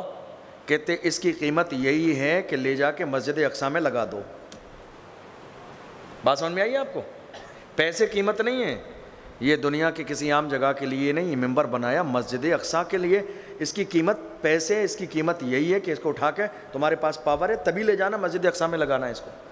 لوگ سن کے واپس چلے جاتے تھے. صلاح الدین ایوبی کو خبر ملی, گئے وہاں, جانے کے بعد کہا لاؤ ممبر دو. کہا حق ادا کرو گے؟ کہ اگر حق ادا کرنے کا جذبہ نہ ہوتا تو لینے ہی نہیں آتا. جان چلی جائے گی مگر یہ ممبر مسجد اقصیٰ میں لگے گا ضرور. دنیا نے دیکھا مسجد اقصیٰ فتح بھی ہوئی اور وہ ممبر لگا بھی. پھر آپ نے خوبصورت آواز والے قاریوں کو کہا چاروں طرف کھڑے ہو کے کانوں میں انگلیاں ڈال کے بلند آواز سے اذان پڑھو اور قرآن کی تلاوت کرو تاکہ دنیا کو پتہ چل جائے مسجد اقصیٰ کل بھی ہماری تھی, آج بھی ہماری ہے اور صبح قیامت تک ہماری رہے گی. حوصلہ تھا, ہیں کیا تھا؟ ٹھان لیا. جب انسان ٹھان لیتا ہے نا تو وہ کام ہو جاتا ہے. بس آپ کے ذہن میں کبھی نہیں آتی میں نہیں کر سکتا. جو کام آپ کو دشوار لگے کہ میں نہیں کر سکتا, اس میں کیا کرنا ہے؟ اللہ کی ذات پر بھروسہ. جو آپ کر سکتے ہیں وہ تو آپ کر لیجئے, جو نہیں کر سکتے اس کے لیے قرآن نے کہا وَمَن يَتَوَكَّلْ عَلَى اللَّهِ فَهُوَ حَسْبُهُ. جو انسان خود نہ کر سکے اس پر اللہ پر بھروسہ کرے, اللہ اس کے لیے کافی ہے. جتنا آپ کر سکتے ہیں کر لیجئے, اور جو مشکل لگے اس میں آپ کس پر یقین کریں گے؟ اور قرآن میں کیا کہا گیا؟ جو اللہ پر یقین کرتا ہے, بھروسہ کرتا ہے, اس کے لیے اللہ کافی ہے. زندگی کا کوئی بھی بڑے سے بڑا کام ہو, آپ کی طاقت آپ کے جنون سے بڑا نہیں ہے. طارق ابن زیاد 10-12 ہزار کے لشکر کو لے کے اسپین پہنچے تھے. میں کئی بار تقریر میں بتاتا ہوں, یہ آپ میں بہت سارے لوگوں نے سنا ہوگا ہے. اور کئی لاکھ کا لشکر کھڑا تھا سامنے استقبال کرنے تلواروں سے. اور انہوں نے کیا کیا؟ عام طور پر معلوم کیا ہوتا ہے, دشمنوں نے ہمیشہ یہ انداز اپنایا کہ وہ حضور کے عاشقوں کو کیا ہے جھوٹ بول کے ڈراتے تھے. بولے تم اتنے چھوٹے ہو, ہمارے جو 1 لاکھ نظر آ رہے ہیں بس یہی نہیں ہے, ابھی تو اور بہت سارے پیچھے کئی لاکھ لوگ موجود ہیں. ڈرانا, سمجھ رہے ہیں آپ؟ ہاں, گیدڑوں کا ہر زمانے میں کام شور شرابہ کرنا رہتا ہے شیروں کو ڈرانے کے لیے. مگر ہم لوگ کیا کہتے ہیں؟ کچھ دیر کی خاموشی ہے. صلاح الدین ایوبی کا دور دیکھ لیجئے, طارق ابن زیاد کا دور دیکھ لیجئے. جملے کا استعمال ہمیشہ بر وقت ہونا چاہیے. وہاں ایک ہی لائن کی ضرورت تھی جو میں نے بتائی, اگلے لائن کی ضرورت پڑے گی تو اس کو پڑھیں گے. تو اب طارق ابن زیاد نے سچویشن کو سمجھا اور انہوں نے کیا کیا؟ ٹھان لیا کہ نہیں فتح کرنا ہے. اور کیا کیا؟ کشتیاں جلائیں جس میں سوار ہو کر آئے تھے, کیونکہ کچھ لوگ ڈرنے لگے کہ یار بہت زیادہ لوگ ہیں, کیا ہوگا کیا نہیں ہوگا. انہوں نے کہا ان کے دماغ میں یہ ہے کہ صاحب واپس جانے کا آپشن رکھیے. انہوں نے واپس جانے کا آپشن، کشتیاں تھیں وہی جلا دیں. لوگوں نے کہا یہ کیا کیا آپ نے، واپس کیسے جائیں گے؟ کہا تم نے یہ سوچا بھی کیسے کہ ہم واپس جائیں گے؟ واپس نہیں جائیں گے. مسلمان جب اسلام کا جھنڈا اپنے ہاتھ میں لے کے نکلتا ہے اور قدم جب اٹھ جاتا ہے نا تو یا تو دشمن کی چھاتی پہ پڑتا ہے یا پھر جنت کی وادی پہ پڑتا ہے. خالی ہاتھ نہیں جائیں گے. کیوں؟ ہم نے ٹھان لیا ہے. کیا کیا ہے؟ اور جو انسان زندگی میں ٹھان لیتا ہے کرنا ہی ہے. دنیا کی کوئی مہم، کوئی مشن، کوئی بزنس، کوئی کاروبار باتوں سے نہیں ہوتا ہے، جنون سے ہوتا ہے. کس سے ہوتا ہے؟ جنون سے ہوتا ہے. میں آپ کو بتاؤں، مصر میں ہمارا ایگزام ہوتا تھا، چونکہ وہ ریسرچ ٹاپک ہے. تو ریسرچ ٹاپک میں عام طور پر یہ ہوتا ہے کہ ایک تو ہوتی ہے مین کتاب اور چھوٹی چھوٹی سی اسٹپنی بہت ساری ہوتی ہے اس میں. سمجھ رہے ہیں آپ؟ جو کالج اسکول جاتے ہیں ان کو اندازہ اس بات کا. تو ہمارے ساتھ بھی ایسا تھا، یعنی ایک مین سبجیکٹ کی کتاب ہے، اس کے ساتھ اسی کی طرح کی بہت ساری چھوٹی چھوٹی کتابیں، یعنی کم سے کم 400-500 پیج ہیں یاد کرنے کے لیے. صبح ایگزام ہے. میں بلا مبالغہ، اور جو لوگ مصر پڑھے ہیں وہ یہ بات جانتے ہیں، بلا مبالغہ یہ بات بتا رہا ہوں، ہم لوگ رات کو 10 سے 11 بجے کھانا کھا کے گھوم پھر کر آرام سے ہاسٹل کے اندر پھر جا کے روم پر بیٹھتے تھے، کاپی پین لے کر انڈر لائن کرنے کے لیے امپورٹنٹ باتیں. اور اللہ کا فضل ہے فجر سے پہلے 400-500 پیج کی تیاری ہو جاتی تھی اور صبح جا کے ایگزام دیتے تھے اور اللہ کا فضل اچھے نمبر آتے تھے. کیوں؟ ٹھان لیا. سمجھ رہے ہیں آپ؟ دیکھیے اگر آپ کو پڑھنا نہیں ہے تو آپ 10 گھنٹے کتاب لے کے بیٹھیے، آپ کو نہیں یاد ہوگا. اور اگر آپ کو پڑھنا ہے تو 10 منٹ میں بیڑا پار ہے. ایک اور مثال لیجئے، حضرت اورنگزیب عالمگیر رضی اللہ تعالی عنہ جب اجمیر شریف آئے، انہوں نے ذکر سنا یہاں کا، غریب نواز کی بارگاہ میں سلام پیش کرنے، فاتحہ پڑھنے. تو انہوں نے دیکھا، میں کیا کہہ رہا ہوں آپ کو، میری اس بات سے سبق یاد کرنے میں بھی مدد ملے گی اور دعا کرنے میں بھی مدد ملے گی. حضرت اورنگزیب عالمگیر جب اندر جانے لگے بلند دروازے سے تو انہوں نے دیکھا کہ چند فقیر ہیں جو گیٹ پر کھڑے ہوئے ہیں ایک زمانے سے، اور وہ کہہ رہے ہیں غریب نواز ہمیں آنکھیں دے دو. بس رٹ لگائے ہوئے، غریب نواز آنکھیں دے دو، غریب نواز آنکھیں دے دو، غریب نواز آنکھیں دے دو. اورنگزیب عالمگیر علیہ الرحمٰن نے، بہت بڑے عالم تھے، بہت بڑے فقیہ تھے، مفتی تھے، تہجد گزار تھے، بڑی ذات اور بڑی شخصیت کا نام حضرت اورنگزیب عالمگیر علیہ الرحمٰن ہے. انہوں نے پوچھا ان مانگنے والوں سے، کہا کتنا زمانہ ہو گیا تمہیں یہاں آنکھیں مانگتے ہوئے؟ کتنا زمانہ ہو گیا؟ کسی نے کہا 5 سال، کسی نے کہا 10 سال، کسی نے کہا 12 سال. غریب نواز کی چوکھٹ پر 10 سال سے مانگ رہے ہو، ملی نہیں، ایسا کیسے ہو سکتا ہے؟ وہ سمجھدار انسان تھے، سمجھ گئے. انہوں نے کہا میں جا رہا ہوں اندر فاتحہ پڑھنے، واپس جب تک نکلوں تمہاری آنکھیں آ جانا چاہیے، ورنہ تو تمہاری خیر نہیں ہے، تمہاری جان جائے گی. اب ہے نا کتنی عجیب سی بات کہ میں فاتحہ پڑھنے جا رہا ہوں، جب آؤں گا 10-20 منٹ میں، آدھا گھنٹے میں، تمہاری آنکھیں آ جانا چاہیے. کتنی عجیب سی بات ہے نا. اب دیکھو دنیا کھڑی حیران ہے، جب اورنگزیب عالمگیر فاتحہ پڑھ کے آئے تو ان کی آنکھیں آ گئیں. ان کی آنکھیں آ گئیں. لوگ حیران تھے ایسا کون سا وظیفہ پڑھا ہے، مار کوئی تسبیح پڑھ دی بڑھیا سی، آنکھیں آ گئیں. فرمایا یہ 10 سال سے کھڑے تھے جسمانی طور پر، بس ایک رٹ تھی دے دو دے دو، لیکن ذہن کہیں اور، توجہ کہیں اور، فکر کہیں اور. فائدہ وجود سے نہیں، فائدہ فکر سے ہوتا ہے کہ ذہن کہاں لگا ہوا ہے، دل کہاں لگا ہوا ہے. لیکن اب جب ان کو یہ بات سمجھ میں آ گئی کہ اورنگزیب عالمگیر نے کہہ دیا ہے تو اب ہماری جان جا سکتی ہے، اب انہوں نے ساری توجہ دنیا سے سمیٹ کر غریب نواز کی چوکھٹ پہ لگا دی. غریب نواز اب تو ہماری جان پر آ گئی ہے، اب تو کرم کر ہی دو. بات سمجھ آئی؟ بات کیا ہوئی؟ اس بات کا مطلب یہ ہوا کہ اگر آپ کی توجہ 10 طرف ہے تو آپ 1000 بار مانگتے رہیے، کچھ نہیں ہوگا، لیکن وہیں ساری توجہ سمیٹ کر اللہ کے سامنے ہاتھ اٹھا کے پوری ایمانداری سے، کیفیت سے، نظر جھکا کے، آنسو نکال کے، رقت انگیز انداز میں اللہ کے سامنے التجا کیجئے. ایسا ناممکن ہے کہ آپ کی دعا قبول نہ ہو. سمجھ رہے ہیں آپ؟ بس ٹھان لیجئے کہ یہ کرنا ہے. انسان جب ٹھان لیتا ہے نا تو بہت بڑا کام ہوتا ہے. میرے ذہن میں اس وقت اس موضوع کی کم سے کم 100-200 مثالیں آ رہی ہیں. اگر میں بیان کروں تو سحری اور فجر ہو جائے گی. اس موضوع کی اتنی مثالیں آ رہی ہیں کہ انسان ٹھان لیتا ہے تو بڑے سے بڑا مشن کیا ہوتا ہے؟ مکمل ہو جاتا ہے.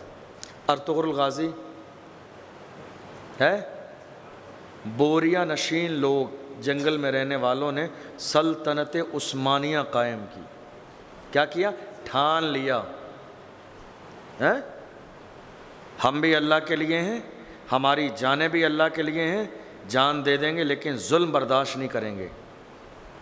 ٹھان لیا، اور جب ٹھان لیا تو اللہ نے کامیاب کیا. اب انہوں نے پوری سلطنت قائم کر دی. آپ کو یہ 10-15 پیج کی کتاب بھاری پڑ رہی ہے بھائی؟ بھاری لگے گی آج سے؟ پریشان ہوں گے اس کو دیکھ کے؟ کیا ہے؟ اس کو یاد کرنا ہے، ایگزام بھی دینا ہے، اور صرف ایگزام کے لیے نہیں، زندگی میں انقلاب پیدا کرنے کے لیے. کیا کرنے کے لیے؟ ہو جائے گی؟ مشکل تو نہیں ہے.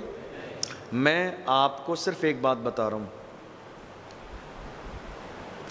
آپ میں سے بہت سارے لوگ ایسے ہیں جو میرے ساتھ بیٹھنا چاہتے ہیں، کچھ مسائل پر بات کرنا چاہتے ہیں، کچھ اور چیزوں پر بات کرنا چاہتے ہیں. ہم لوگ بیٹھیں گے. میں 365 دن یہیں تو ہوتا ہوں بھیلواڑہ آپ کے ساتھ ہی. کہاں ہوتا ہوں میں؟ میرے جیسا کمزور آدمی کہاں جانا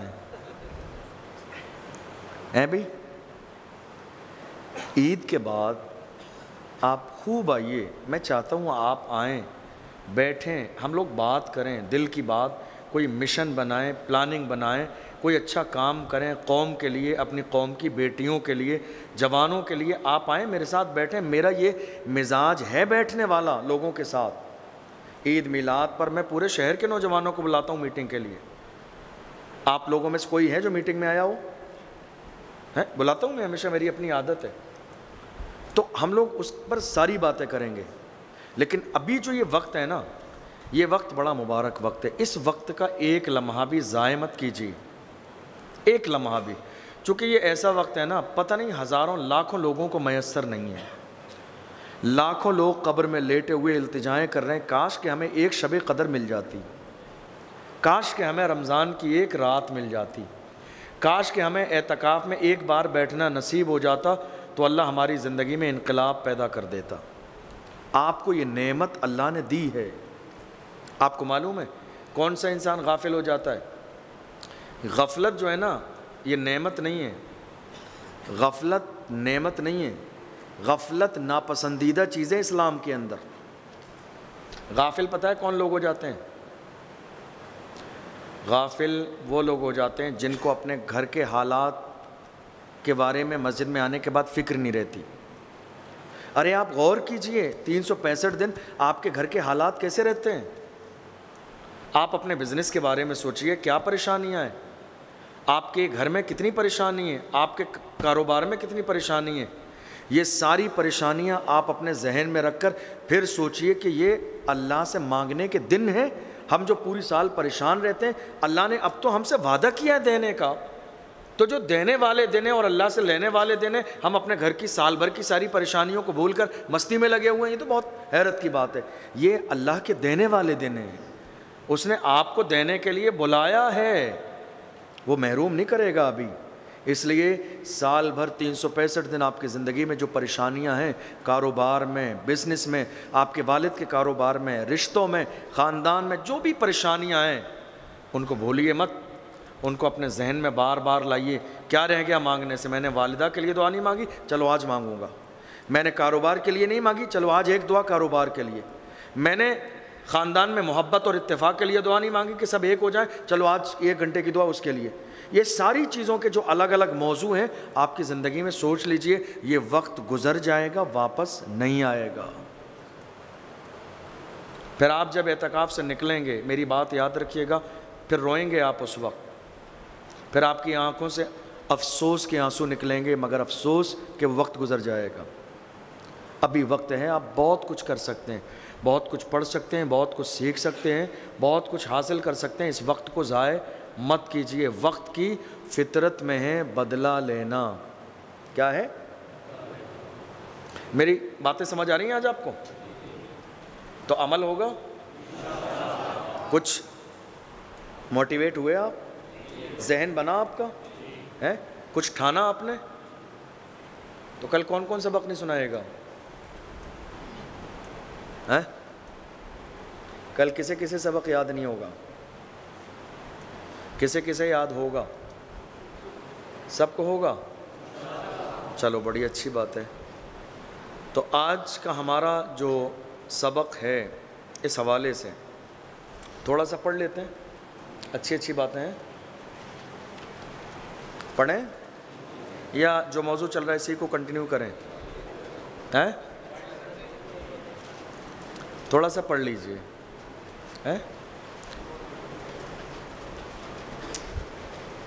ایک گناہ جو اس وقت میں ہماری پوری نوجوان نسل کے اندر پایا جاتا ہے اور جس گناہ کی وجہ سے لاکھوں لوگوں کی زندگیاں تباہ و برباد ہو گئیں، لاکھوں لوگوں کے گھر ٹوٹ گئے، لاکھوں لوگوں کی طلاقیں ہو گئیں، وہ ایک گناہ جس کو آپ سب بہت اچھے سے جانتے اور پہچانتے ہیں، وہ گناہ ہے مشت زنی. یہ ایسا موضوع ہے عام طور پر کہ اس کو شرم کی بنیاد پر بیان نہیں کیا جاتا ہے، اور ہمارے ہاں ایک بڑا طبقہ ایسا ہے نوجوانوں کا جو اس کو برا سمجھتے بھی نہیں ہیں، غلط سمجھتے بھی نہیں ہیں. سمجھ رہے ہیں آپ؟ ورنہ اگر آپ اس کے بارے میں سمجھنا چاہیں تو اللہ کے رسول صلی اللہ علیہ وسلم نے فرمایا کہ جو مشت زنی کرتا ہے اللہ اس پر لعنت بھیجتا ہے.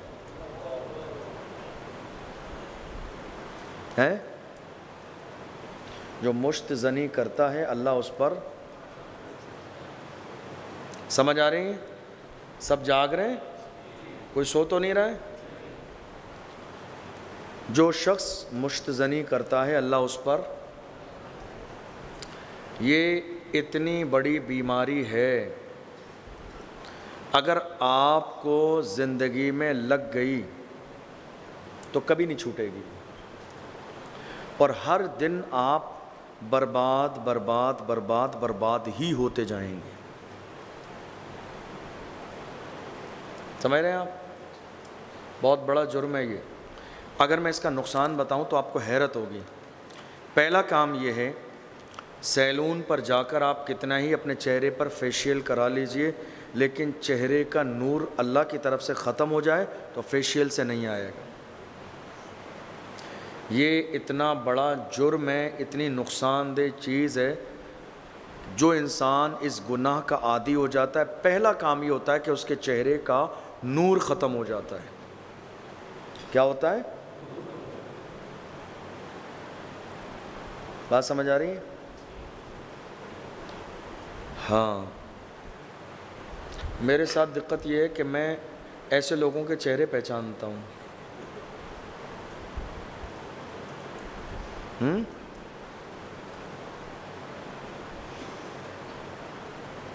نیت کر لیجئے آج کے بعد یہ جرم اور گناہ ہم سے زندگی میں کبھی نہیں ہوگا.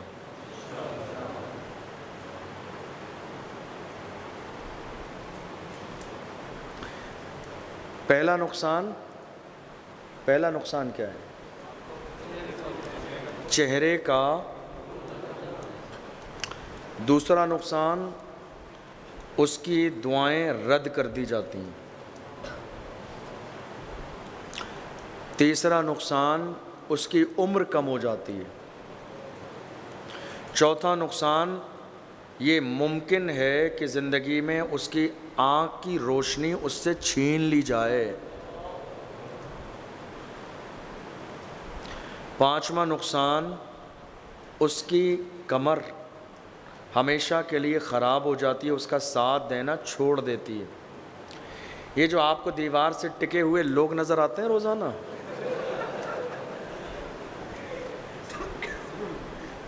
دیکھتے نہیں ہو آپ؟ چھوٹے چھوٹے سے لوگ، یعنی 20 سال 22 سال 23 سال، مطلب 60 70 سال کے بزرگ بیٹھے ہوئے صفوں میں آرام سے۔ تراویح میں آپ کو معلوم ہے ہم نے تراویح ابھی اس وقت میں آدھا پارہ پڑھا جاتا ہے، اس لیے کہ تاکہ میں آپ کو زیادہ وقت دے سکوں، لیکن ہم نے شروع میں 2 پارے پڑھے، پھر 1.5 پارہ، پھر 1 پارہ، پھر آدھا پارہ، ٹھیک ہے؟ تو 2 پارے بزرگ لوگ شوق سے سن رہے تھے، اور روزانہ مجھ سے مصافحہ ماشاءاللہ حضرت بہت بڑھیا لگا، دل خوش ہو گیا، مزہ آ گیا ایک دم۔ اور نوجوان 20 سال کے 22 سال 25 سال کے، ارے یار حضرت آج تو ہم گرے جا رہے تھے بالکل۔ آپ غور کیجئے، سمجھ رہے ہیں آپ؟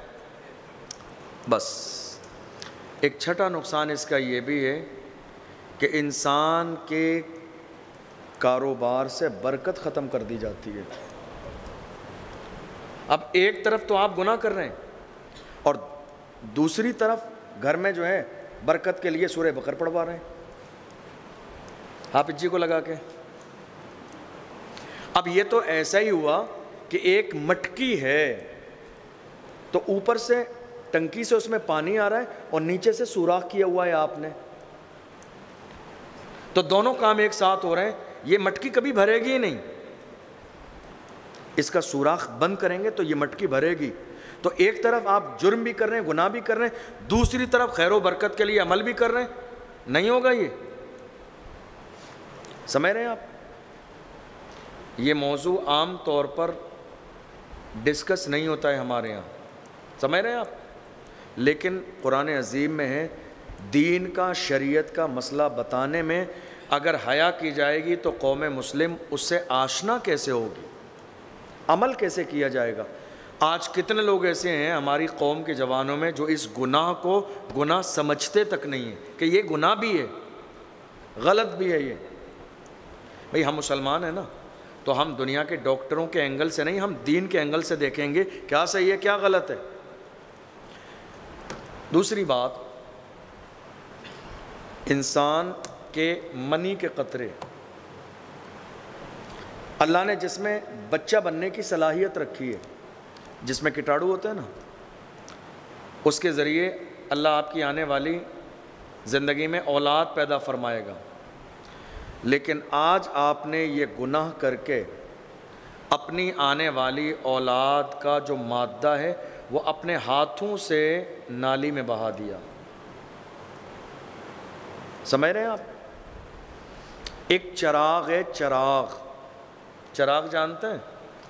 دیا جلایا جاتا تھا نا پہلے، ابھی بھی کچھ لوگ شب برات کے موقع پہ جلاتے ہیں، مٹی کا دیا، چراغ جس کو کہتے ہیں۔ اس میں کیا ہوتا تھا، روئی کی، کاٹن کی ایک بتی بنا کے ڈالتے ہیں، اور اس میں چمیلی کا تیل یا سرسوں کا تیل یا جو بھی تیل ڈالتے، اور اس کو جلا کر رکھ دیتے روشن کر کے۔ وہ کب تک جلتا؟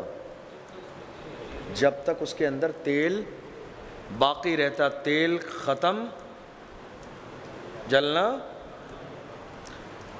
انسانی زندگی کے اندر جس چیز کو آج ہمارے نوجوان چند لمحے کی لذت سمجھتے ہوئے ضائع کر رہے ہیں نا، یہ اس پورے انسانی وجود کا جو چراغ ہے نا، اس چراغ کی روشنی کے لیے آئل ہے وہ۔ آج جتنی آسانی کے ساتھ اس کو ضائع کیا جا رہا ہے نا، یہی ہے۔ اگر یہ جرم آپ نے زندگی میں کر دیا تو آج آپ کو احساس نہیں ہے، لیکن جہاں آپ کی عمر شادی کے بعد بڑھے گی، نہ آپ کے گھٹنے کام کریں گے، نہ آپ کا جسم کام کرے گا، نہ پیر کام کریں گے، نہ چند لمحے آپ چلنے کے قابل بچیں گے، اور جو آپ کے اس گناہ کی وجہ سے آپ کی زندگی میں بربادی آئے گی وہ الگ۔ آپ کو معلوم ہے اپنے یہاں کسی کا نام لینا مناسب نہیں ہوتا ہے، یا ہوتا ہے؟ کسی کا نام لینا مناسب نہیں ہوتا ہے۔ میں آپ کو بتاؤں، اشارہ دوں، کتنے اپنے لوگوں کی طلاق ہو گئی محض اسی بنیاد پر، کتنے اپنے نوجوانوں کی شادی کے صرف 15 دن کے بعد طلاق ہو گئی۔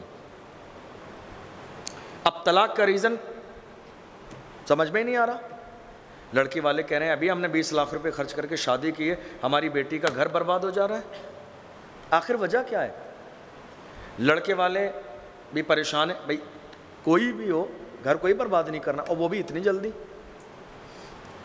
سمجھ رہے ہیں آپ؟ حتیٰ کہ ایک جگہ طلاق کی نوبت ایسے بھی آئی کہ لڑکی کے گھر والے شک میں آ گئے کہ نہیں یہ لڑکی رہنا کیوں نہیں چاہتی، آخر کیا بات ہے، ابھی 15 دن پہلے شادی کی ہے، پھر ایسی کیا بات آ گئی، وہ مارتا ہے، ڈانٹتا ہے، چلاتا ہے، کھانا نہیں دیتا، یا اس کا تعلق کہیں کسی اور سے ہے، جو بھی ہے کھل کر بات بتائی جائے، وہ اس کو نظر انداز بتانا نہیں چاہتی تھی، لیکن گھر والے پیچھے پڑ گئے، بولے نہیں ہماری سماج میں بے عزتی ہو جائے گی کہ 15 دن میں بیٹی طلاق لے کر آ گئی، وجہ بتانی پڑے گی، دقت کیا ہے۔ جب یہ نوبت آ گئی تو مجبوراً اس نے پورے خاندان کے سامنے بتایا کہ جس لڑکے سے آپ نے میری شادی کی ہے وہ نامرد ہے۔ بات سمجھ آ رہی ہے آپ کو؟ یہ جو جرم آج کے زمانے میں کیا جا رہا ہے یہ بہت بڑا جرم عظیم ہے۔ یہ جرم کب ہوتا ہے معلوم ہے آپ کو؟ خاص طور پر حضور کی ایک حدیث ہے، حضور نے فرمایا جب تم تنہا ہوگے تو شیطان تمہارے اوپر حملہ کر دے گا، ہے؟ جب تم تنہا ہوگے تو شیطان تمہارے اوپر حملہ کر دے گا۔ آپ جاگ رہے ہیں سب؟ میں سارے لوگوں پر نظر رکھے ہوئے ہوں، چھوٹے بڑے بچے جوان بزرگ سب پر، اس لیے بہت توجہ کے ساتھ بہت قاعدے کے ساتھ اس بات کو سنیے۔ جو انسان تنہا ہوگا شیطان اس پر حملہ کر دے گا۔ سروے کے مطابق جہاں جہاں یہ جرم ہوا وہاں بندہ تنہا تھا، سمجھ رہے ہیں آپ؟ سروے کے مطابق بندہ جہاں جہاں تنہا تھا وہاں وہاں شیطان نے اسے برگلایا اور یہ جرم ہوا، اس سے یہ گناہ ہوا۔ حالانکہ حیرانی کی بات کیا معلوم ہے؟ جیسے ہی گناہ ہو گیا شیطان الگ، اس نے گناہ کرایا اور وہ رفو چکر ہو گیا۔ گناہ ہوتے ہی جب شیطان دور ہوا تو اسے احساس ہوا یار میں نے یہ کیا کر دیا، یہ تو میں نے غلط کر دیا، چند لمحے کی لذت کے لیے، تھوڑے سے مزے کے لیے میں نے اتنا بڑا جرم کر دیا جس کے کرنے پر اللہ لعنت بھیجتا ہے بندے پر۔ شیطان گیا، احساس ہو گیا۔ دوسرا، موبائل کا غلط استعمال، معلوم ہے نمبر 1 تنہائی میں، اور جیسے ہی وہ آپ پر حملہ کر دیتا ہے اور آپ اس کے شکار ہو جاتے ہیں پھر کیا ہوتا ہے؟ وہ فوراً جیسے ہی وہ جاتا ہے پھر آپ کو 2 منٹ کے بعد احساس ہوتا ہے یہ میں نے کیا کر دیا۔ دوسرا، اس گناہ کی سب سے بڑی بنیادی وجہ معلوم ہے آپ کو کیا ہے؟ موبائل فون کا استعمال۔ کیا ہے؟ موبائل فون کا استعمال۔ ہم میں سے بہت سارے لوگ ایسے ہیں جو یہ سوچتے ہیں کہ ہم نے موبائل میں جو کچھ دیکھا تو ہم نے اپنے فون سے ڈیلیٹ کر دیا، بات ختم ہو گئی۔ آپ پڑھے لکھے لوگ ہیں، کیا یہ بات صحیح ہے؟ کیا وہ ختم ہوتا ہے؟ نہیں، وہ صرف آپ کے دل کو تسلی ہو جاتی ہے کہ ختم ہو گیا ہے۔ یہ بھی ایک بڑا دھوکہ ہے ہمارے لیے کہ ہمارا دل تو تسلی میں آ گیا کہ صاحب ہم نے جو کچھ انٹرنیٹ پر کیا وہ ختم ہو گیا، لیکن ختم نہیں ہوتا ہے۔ آپ کو معلوم ہے کئی سارے مجرم ابھی تھوڑے سے زمانے پہلے پکڑے گئے جنہوں نے اپنا موبائل بالکل کلین کر دیا، فارمیٹ کر دیا، ایک دم ختم سب کچھ، لیکن سسٹم نے ان کے سال بھر کا پورا ڈیٹا نکال کے پیش کر دیا، ان کی عقل حیران ہو گئی۔ سمجھ رہے ہیں آپ؟ اتنی سمپل بات ہے، آپ جانتے ہیں یہ بات۔ تو آپ یہ مت سوچئے کہ آپ نے جو موبائل کا انٹرنیٹ کا غلط استعمال کیا وہ کوئی نہیں جانتا ہے۔ اگر آپ تنہائی میں یہ گناہ کرتے ہیں تو اس کا مطلب یہ ہے کہ آپ کا اللہ کی ذات پر یقین اور بھروسہ نہیں ہے کہ وہ رب دیکھتا ہے ہمیشہ. یہ گناہ آپ کسی کے سامنے کر سکتے ہیں؟ نہیں. کہاں کریں گے؟ تنہائی میں. تنہائی میں کیوں کرتا ہے انسان معلوم ہے؟ کہ کوئی دیکھ نہیں رہا ہے. اگر آپ کے ذہن میں یہ خیال آ رہا ہے کہ کوئی دیکھ نہیں رہا ہے تو اس کا مطلب یہ ہے کہ آپ کو اللہ کی ذات پر یقین نہیں ہے کہ وہ اندھیرے اور اجالے میں ہمیشہ دیکھتا ہے. دنیا میں کوئی دیکھ لے تو زیادہ سے زیادہ کوئی عزیز ہوگا تو آپ کو ڈانٹ دے گا, کوئی غیر ہوگا تو اسے مطلب ہی نہیں. لیکن میرا رب وہ ہے جو زندگی اور موت کا مالک ہے, وہ اندھیرے اور اجالے میں بھی دیکھتا ہے. تو اگر آپ کے ذہن میں یہ خیال آ رہا ہے کہ ہم یہ جو گناہ کر رہے ہیں کوئی دیکھ نہیں رہا ہے, ہم دعا کرتے ہیں نا, اے اللہ ہم ان گناہوں سے بھی توبہ کرتے ہیں جو ہم نے دن کے اجالوں میں کیے اور رات کے اندھیروں میں کیے. رات کے اندھیروں میں ہزاروں گناہ ہوتے ہیں, شراب, جوا, سٹا, ظلم کرنا, قتل کرنا, چوری کرنا, ڈکیتی کرنا, زنا کرنا, یہ ہزاروں غلط کام کب ہوتے ہیں؟ رات کے اندھیرے میں, تنہائی میں, تاکہ کسی کو خبر نہ لگ جائے. تو دعا اسی لیے کی جاتی ہے, اللہ جو ہم نے رات کے اندھیروں میں گناہ کیے ہم آج اس پر بھی شرمندہ ہیں اور اسے بھی معافی مانگ رہے ہیں. تو موبائل فون کا غلط استعمال بھی, دیکھیے دنیا کی ہر چیز جو ہے رحمت بھی ہے اور زحمت بھی ہے. یہ قلم کیا ہے؟ رحمت بھی ہے اور کلاس بوجھ تو نہیں ہو رہا ہے آپ کے اوپر؟ تھکے تو نہیں ہیں آپ لوگ؟ پریشان تو نہیں ہو رہے؟ یہ قلم آپ کے لیے رحمت بھی ہے اور زحمت بھی ہے. کیسے رحمت اور زحمت ہے؟ اس کے استعمال سے. اگر اسی قلم سے کوئی ایسا جملہ لکھا جائے کہ محمد سے وفا تو نے تو ہم تیرے ہیں, یہ جہاں چیز ہے کیا لوح و قلم تیرے ہے. قلم رحمت بھی ہے زحمت بھی ہے. اگر قلم اسماعیل دہلوی کے ہاتھ میں ہو تو زحمت, تھانوی کے ہاتھ میں ہو تو زحمت, قاسم نانوتوی کے ہاتھ میں ہو تو زحمت, اور اگر وہی قلم امام احمد رضا کے ہاتھ میں ہو, سرور کہوں کہ مالک و مولا کہوں تجھے, باغ خلیل کا گلے زیبا کہوں تجھے, اللہ رے تیرے جسم منور کی تابشیں, اے جان جاں میں جان تجلا کہوں تجھے. رحمت بھی ہے ایک چیز اور وہی چیز زحمت بھی ہے, بس اس کا استعمال ہے. رحمت اور زحمت. اعلیٰ حضرت کی بارگاہ میں ایک شخص گلاب کا پھول لایا اور اس نے تعریف کی گلاب کے پھول کی, کتنا خوبصورت ہے کہ نہیں ہے یا نہیں ہے؟ عاشق تو عاشق ہی ہوتا ہے. عاشق کو ہر چیز میں اپنے محبوب کا جلوہ نظر آتا ہے. عشق پھر الگ الگ ہوتا ہے. دنیا کا عشق عشق حقیقی اور عشق مجازی الگ الگ عشق ہے. دنیا کا عشق ہوتا ہے تو لوگ کیا کہتے ہیں؟ سنا ہے لوگ اسے آنکھ بھر کے دیکھتے ہیں. دنیا کا عشق ہے یہ ہے. سنا ہے دن کو اسے تتلیاں ستاتی ہیں. دنیا کا عشق ہے یہ. امام احمد رضا کے ہاتھ میں جب گلاب کا پھول آیا اور کسی نے کہا کتنا خوبصورت ہے یہ گلاب کا پھول, تو آپ نے اسے دیکھا. اب وہ تو گلاب کی پتیوں پہ جو ہے توجہ دے رہا ہے کہ گلاب, مگر اعلیٰ حضرت اس میں بھی یار کا جلوہ دیکھ رہے ہیں. کہتے ہیں تو اس گلاب کے بارے میں سوچ رہا ہے, میں تو اس گلاب کے بارے میں سوچ رہا ہوں جو کبھی مرجھاتا نہیں ہے, جس کی جو ہے خوشبو کبھی کم نہیں ہوتی ہے, جس کی تازگی میں کبھی کم نہیں آتی ہے, جس کی خوشبو ایک زمانے تک نہیں. اس کی خوشبو کی شان یہ ہے کہ وہ خود بھی مہکتا ہے, جو اس سے لگ جاتا ہے وہ بھی مہک جاتا ہے. یہ اس کی شان ہے. میرے امام اس کو دیکھتے جاتے ہیں اور پھول پر غور کرتے کرتے جب قلم چلاتے ہیں تو کہتے ہیں سرتاب قدم ہے تن سلطان زمن پھول، لب پھول دہن پھول زکن پھول بدن پھول، واللہ جو مل جائے میرے گل کا پسینہ مانگے نہ کبھی عطر نہ پھر چاہے دلہن پھول.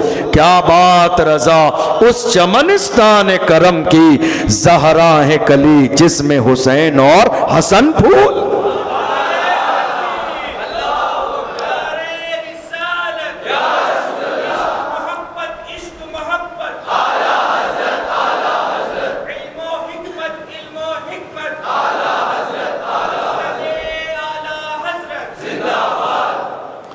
تو چیزوں کا استعمال رحمت بھی ہے. اور اب جیسے یہ مائک ہے، اس میں دونوں پہلو ہیں.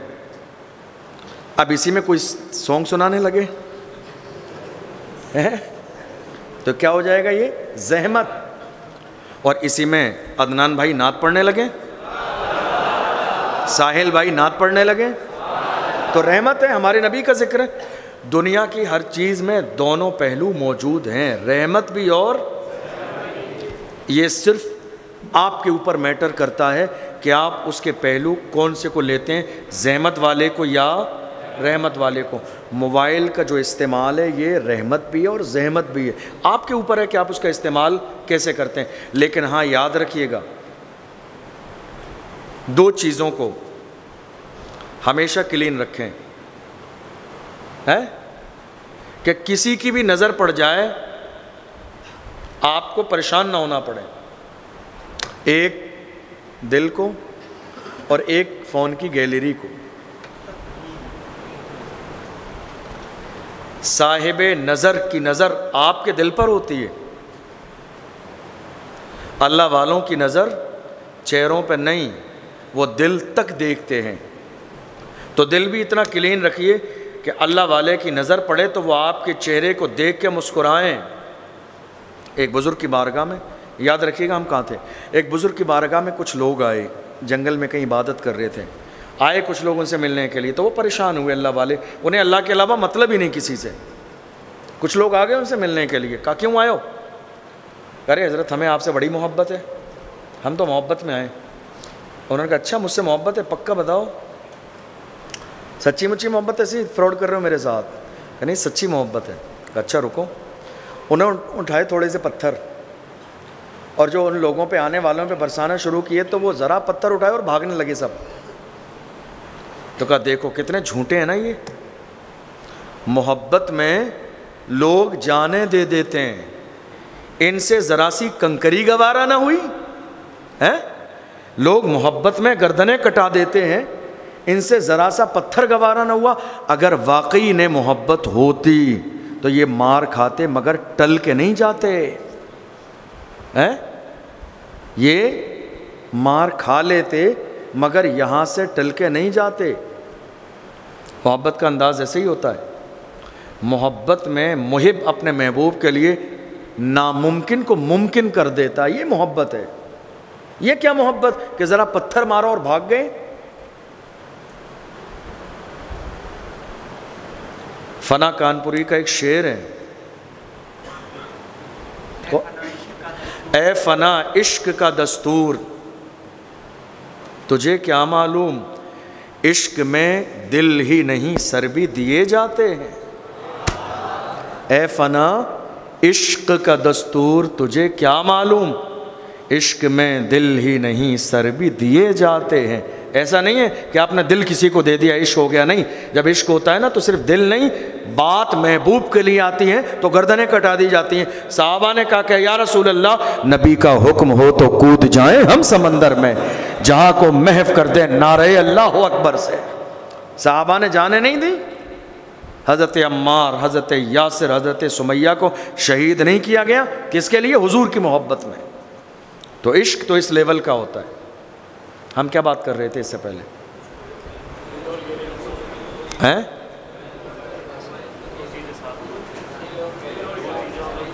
ہمیشہ سمجھ رہے ہیں آپ؟ آج اکثر و بیشتر لوگوں کے موبائل میں کوئی بہت بڑا بزنس مین ہے, اس کے موبائل میں پاسورڈ سمجھ میں آتا ہے, 12, 13, 14 سال 15 سال والے بچوں کے بھی اتنا ڈینجر پاسورڈ ہے نا, انجینئر بلانا پڑے گا آپ کو, ہے یا نہیں بتائیے آپ. بے خودی بے سبب ہوتی نہیں غالب, کچھ تو ہے جس کی پردہ داری ہے, کچھ تو ہے, کچھ تو ہے جس کی پردہ داری ہے, بے خودی بے سبب ہوتی نہیں غالب. سمجھ رہے ہیں آپ؟ آج کتنے لوگ ایسے ہیں اپنا موبائل فون بھی جو ہے نا تکیے کے نیچے رکھ کے سوتے ہیں اور ہاتھ اس کے اوپر ہی ہوتا ہے, کہیں ایسا نہ ہو ادھر ادھر ہو جائے, اور اگر وہ سو کر اٹھیں اور خدا نہ خواستہ تکیے سے سرک کے وہ موبائل نیچے گر گیا, انہوں نے تکیے کے نیچے ہاتھ ڈالا, موبائل نہیں ہے نا, تو ایسا لگتا ہے جھٹکا لگ گیا, 12,000 کا جو ہے کرنٹ لگا انہیں, موبائل نہیں ہے, اللہ خیر کرتے, پتہ نہیں کس کے ہاتھ میں گیا ہوگا. سمجھ رہے ہیں آپ؟ اس کا مطلب یہ کہیں نہ کہیں کمی ہے. زندگی میں ہمیشہ کوشش کیجئے دل اور موبائل دونوں اتنے کلین رہیں کہ اگر کوئی آپ سے موبائل فون مانگ لے تو شوق سے دیجئے, لیجئے بسم اللہ. آج کیا بات ہے, سگا بیٹا اپنی ماں کے ہاتھ میں فون نہیں دینا چاہتا ہے, اپنے باپ کو فون, سگے بھائی کو فون نہیں. لوگ کیا کہتے ہیں, دوستی پکی ہے لیکن بھائی میرا فون نہیں دوں گا تمہیں. آپ کسی کا فون مانگ لیجئے تو وہ آپ کو فون اگر تکلف میں دے بھی دے تو وہ جسٹ جھانکتے ہی رہے گا ساتھ میں کہ کیا کھولا آپ نے. میں صحیح کہہ رہا ہوں؟ سمجھ میں آ رہی ہے؟ اور پھر وہ اپنے ہاتھ سے ہی آپ کا مطلب اپنا موبائل چلائے گا, آپ کو ارے نہیں اس میں نہیں, اس میں. سمجھیے اس بات کو. آپ کو مزہ آ رہا ہے, مجھے بہت اچھا لگ رہا ہے کہ آپ اس چیز کو بوجھ محسوس نہیں کر رہے ہیں, خوشی سے سمجھ رہے ہیں. بہت ساری باتیں ہنستے مسکراتے سمجھ میں آتی ہیں, لیکن یہ بھی غور کیجئے اس میں میسیج کیا ہے. ایسی نوبت زندگی میں کبھی نہ آنے دیجیے کہ آپ کو اتنا ڈینجر پاسورڈ لگانا پڑے. نہیں, موبائل جس دن آپ کا اس لیول کا ہو گیا کہ آپ کی بہن بھی دیکھ لے, بھائی بھی دیکھ لے, آپ یقین جانیے اسی دن یہ کنفرم ہو جائے گا کہ آپ گناہوں سے بچے ہوئے ہیں. اگر آپ کے موبائل میں پاسورڈ, ہاں یہ ضروری چیز ہے کہ بڑے لوگ ہیں جن کا پورا نظام, سسٹم, کاروبار, بینک, ساری چیزیں ہیں, تو وہ حفاظت کے لیے آدمی کر سکتا ہے. اس لیول کا میٹر ہونا چاہیے نا آپ کا. کوئی نہیں ہے 10, 12, 15 سال 20 سال کے بچوں کو پھالتو گھر میں پڑا ہوا, نہ کوئی کاروبار ہے نہ بزنس ہے, کچھ بھی نہیں ہے, اور اس کے اتنے ڈینجر پاسورڈ ہیں. اس کا مطلب ہے کچھ تو ہے جس کی پردہ داری ہے. اسی طرح دل ہمیشہ صاف رکھیے, دل ہمیشہ, اس لیے کہ اللہ کی رحمتیں ہمارے دلوں پر نازل ہوتی ہیں. دل جس کا جتنا صاف ہوتا ہے اللہ اس کا اتنی ہی زندگی کے اندر مقام اور مرتبہ بلند کرتا ہے. اسی لیے ولیوں کی بارگاہ میں دلوں پر محنت کی گئی ہے. ایک جوان نے آ کے حضور سے کہا مجھے زنا کی اجازت دے دیں. ہے نا تعجب کی بات؟ کتنا عجیب بات نہیں ہو گئی. مجھے زنا کی اجازت, بخاری شریف کی حدیث ہے, کسی دن موقع رہے گا تو میں سناؤں گا. حضور کے پاس آ کہا یا رسول اللہ اذن لی بالزنا, یا رسول اللہ مجھے زنا کی اجازت دیں. صحابہ نے دیکھا صاحب حیران کیسا آدمی ہے, مطلب کوئی شرم و لحاظ نہیں, وہ بھی حضور کی بارگاہ میں ایسی بات. لوگ ناراض ہونے لگے. اللہ کے رسول نے فرمایا نہیں رہنے دو, جو کہہ رہا کہنے دو, اس کو بلایا میرے قریب آ جاؤ. قریب بلایا, بالکل قریب کے ایک دم برابر بیٹھ گیا. اب دیکھیے حضور کا انداز کیا تھا. حضور نے فرمایا زنا کرنا چاہتے ہو؟ کہاں یا رسول اللہ. فرمایا یہ بتاؤ اگر کوئی تیری ماں سے زنا کرے تو تجھے کیسا لگے گا؟ دل ملا گیا ایک دم. یہ کیا کہا آپ نے؟ میری غیرت کیسے گوارا کر سکتی ہے کہ میری ماں کے ساتھ زنا کیا جائے؟ حضور نے کہا تیری بیٹی کے ساتھ. حضور نے کئی نام لیے, بیٹی کے ساتھ, بہن کے ساتھ, خالہ کے ساتھ, تیری کر کے. حیران ہو گیا, ارے میں کیسے گوارا کر سکتا ہوں. حضور نے بس ایک جملہ کہا تو جس کے ساتھ زنا کرے گا وہ بھی تو کسی کی بیٹی ہے, وہ بھی تو کسی کی بہن ہے, وہ بھی تو کسی کی ماں ہے. اللہ کے رسول صلی اللہ علیہ وسلم نے اس کے دل پر ہاتھ مارا, کہا اللہم طہر قلبہ, اے اللہ اس کے دل کو پاک کر دے. حضور کی دعا, تمہارے منہ سے جو نکلی وہ بات ہو کے رہی. وہ زبان جس کو سب ان کی کنجی کہے, اس کی نافذ حکومت پہ لاکھوں سلام. پتلی پتلی گلے قدس کی پتیاں, ان لبوں کی نزاکت پہ لاکھوں سلام. حضور کی زبان سے جملے نکلے, ہاتھ مارا دل پہ, اللہم طہر قلبا, اے اللہ اس کے دل کو پاک صاف کر دے. بس اتنا کہنا تھا, اس کے دل کی دنیا بدل گئی. دل ہماری زندگی میں بہت میٹر کرتا ہے. دل گندا ہوگا, چہرے پہ کبھی روشنی نہیں ہوگی. دل صاف رکھیں, اپنے آپ کو بہتر انسان بنائیں اور کوشش کریں. آپ کو معلوم ہے, میں ایک آخری بات بتا دوں, بہت زیادہ ہو گیا. آخری بات, میں دیکھیے کیا ہے, میرا انداز ہے پڑھانے کا یونیورسٹی کی طرح. میں ایک ایک لفظ نہیں پڑھاتا ہوں, یہ ہندی میں لکھا ہے, آپ سارا پڑھ لیں گے. یہ جو میں بیان کر رہا ہوں یہ اسی کا خلاصہ ہے. سمجھ گئے آپ؟ کالج میں پڑھتے ہیں آپ, سبجیکٹ پڑھا رہا ہوں آپ کو, یہ لائنیں آپ ساری پڑھ لیں گے, حدیثیں جو لکھی ہوئی ہیں. ہمارا ٹاپک ہے مشت زنی کا. کتنا بڑا گناہ یہ جرم ہے. آپ کو معلوم ہے ان چیزوں کی وجہ سے آج کتنے نقصانات ہو رہے ہیں. اللہ کے رسول صلی اللہ علیہ وسلم نے فرمایا, نکاح سستا کرو, آسان کرو, تاکہ زنا مشکل ہو جائے. آج الٹا ہو گیا, نکاح مہنگا ہے, زنا سستا ہے. میں کیا کہہ رہا ہوں آپ سمجھ رہے ہیں؟ آپ سب سمجھدار ہیں اس حوالے سے. نکاح آسان کرو تاکہ زنا مشکل ہو جائے, لیکن الٹا ہو گیا تو نکاح مہنگا ہو جائے گا اور زنا. آج ہے یا نہیں ایسا؟ کسی انسان کو, کتنے سارے لوگ ہیں جو اس طرح کا مزاج رکھتے ہیں, آپ جانتے ہو, اشارے میں سب سمجھ رہے ہو آپ. نکاح کے لیے, شادی کے لیے 25 لاکھ روپے جوڑنا پڑتے ہیں. اب یہ 25 لاکھ روپے انسان کس کے لیے لا رہا ہے؟ کیا شادی 25 لاکھ کی ہے؟ نہیں.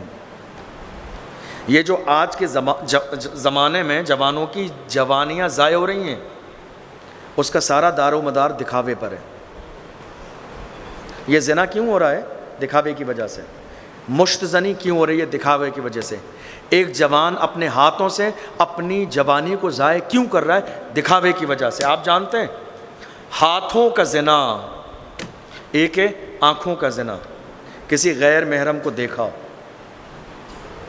ایک ہے ہاتھوں کا زنا, مشت زنی.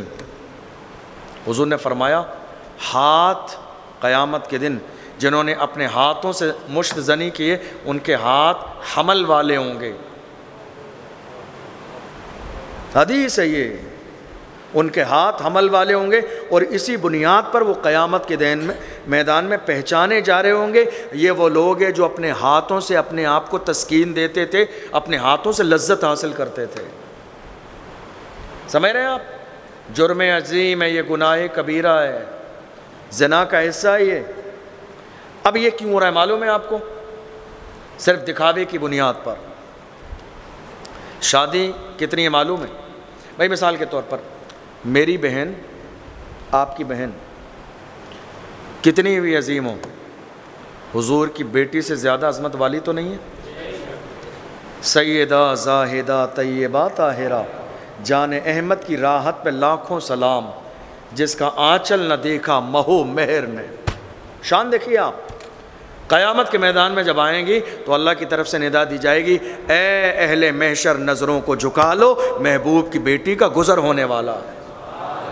جن کی شان یہ ہے, حضور کی بارگاہ میں آتی تھی تو میرے نبی استقبال میں اٹھ کے کھڑے ہو جاتے تھے اور فرماتے تھے, فاطمہ تو بضعۃ منی, فاطمہ میرے جگر کا ٹکڑا ہے. اتنی بڑی شان.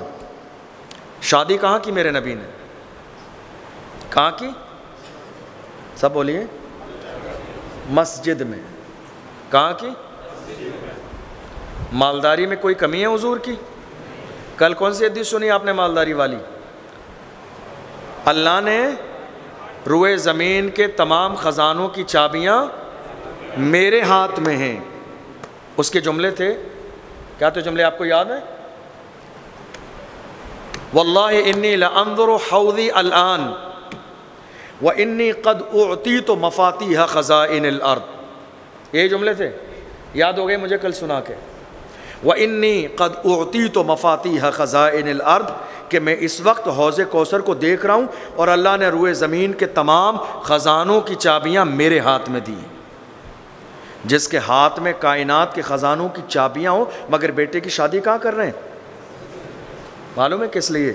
تاکہ دنیا کے تمام لوگوں کو یہ پتہ چل جائے کہ نکاح آسان کرنا ہے، مشکل نہیں۔ اس کا نقصان کیا ہوا معلوم ہے؟ جس گھر میں حضور نے فرمایا والدین نکاح کو لیٹ کر دیں گے، وہاں پھر ان کے گھر میں بے برکتی ہونے لگے گی۔ آپ کہو گے وہ کیسے؟ اس کی وجہ یہ ہوگی کہ یہ گناہ کرنے لگیں گے۔ کیا کریں گے؟ گناہ کرنے لگیں گے، چاہے بیٹی ہو یا بیٹا ہو، انسان ہے، فطرت ہے، لذتیں ہیں، خواہشیں ہیں، نفسانیت ہے، ساری چیزیں گناہ کرنے لگیں گے۔ آج یہ گناہ موجودہ دور میں محض اس لیے ہو رہا ہے کہ شادی کی عمر ہو جانے کے بعد بھی مسلمان محض رسم و رواج دکھاوے کے لیے 5 سال شادی لیٹ کر دیتے ہیں۔ 20 لاکھ روپے جب جمع ہوں گے تب شان و شوکت کے ساتھ ہنگامہ آرائی اور دکھاوے کے ساتھ شادی کریں گے، اور اس کا نقصان کیا ہوتا ہے؟ وہ جوان بیٹا اور جوان بیٹی گناہوں میں ملوث ہوتے رہتے ہیں، ہے یا نہیں ہے؟ اس لیے آج کی اس محفل میں یہ نیت کیجئے، پہلا کام سچے دل سے توبہ کر لیجئے، ہم کبھی اپنے ہاتھوں سے زنا نہیں کریں گے، کبھی ہم ایسا نہیں کریں گے کہ اللہ ہم سے ناراض ہو جائے۔ اللہ لعنت بھیجتا ہے ایسے بندے پر جو یہ کام کرتا ہے۔ نظر کمزور ہو جاتی ہے، جسم کمزور ہو جاتا ہے، ذہن خراب ہو جاتا ہے، چیزیں پھر یاد کرنے کی صلاحیت ختم ہو جاتی ہے، قوت حافظہ ختم ہو جاتا ہے۔ سمجھ رہے ہیں آپ؟ انسان نامرد ہو جاتا ہے، اولاد کی نعمت سے محروم ہو جاتا ہے، دعائیں رد کر دی جاتی ہیں، برکت ختم کر دی جاتی ہے۔ یہ سارے جو مشکلات ہیں کسی ایک گناہ کی وجہ سے، اور وہ آپ کے سامنے۔ اس لیے نیت کیجئے کہ ہم یہ گناہ نہیں کریں گے، اور ساتھ ہی ساتھ جو آپ نے خواب سجائے نا شادی کے لیے، آپ کو معلوم ہے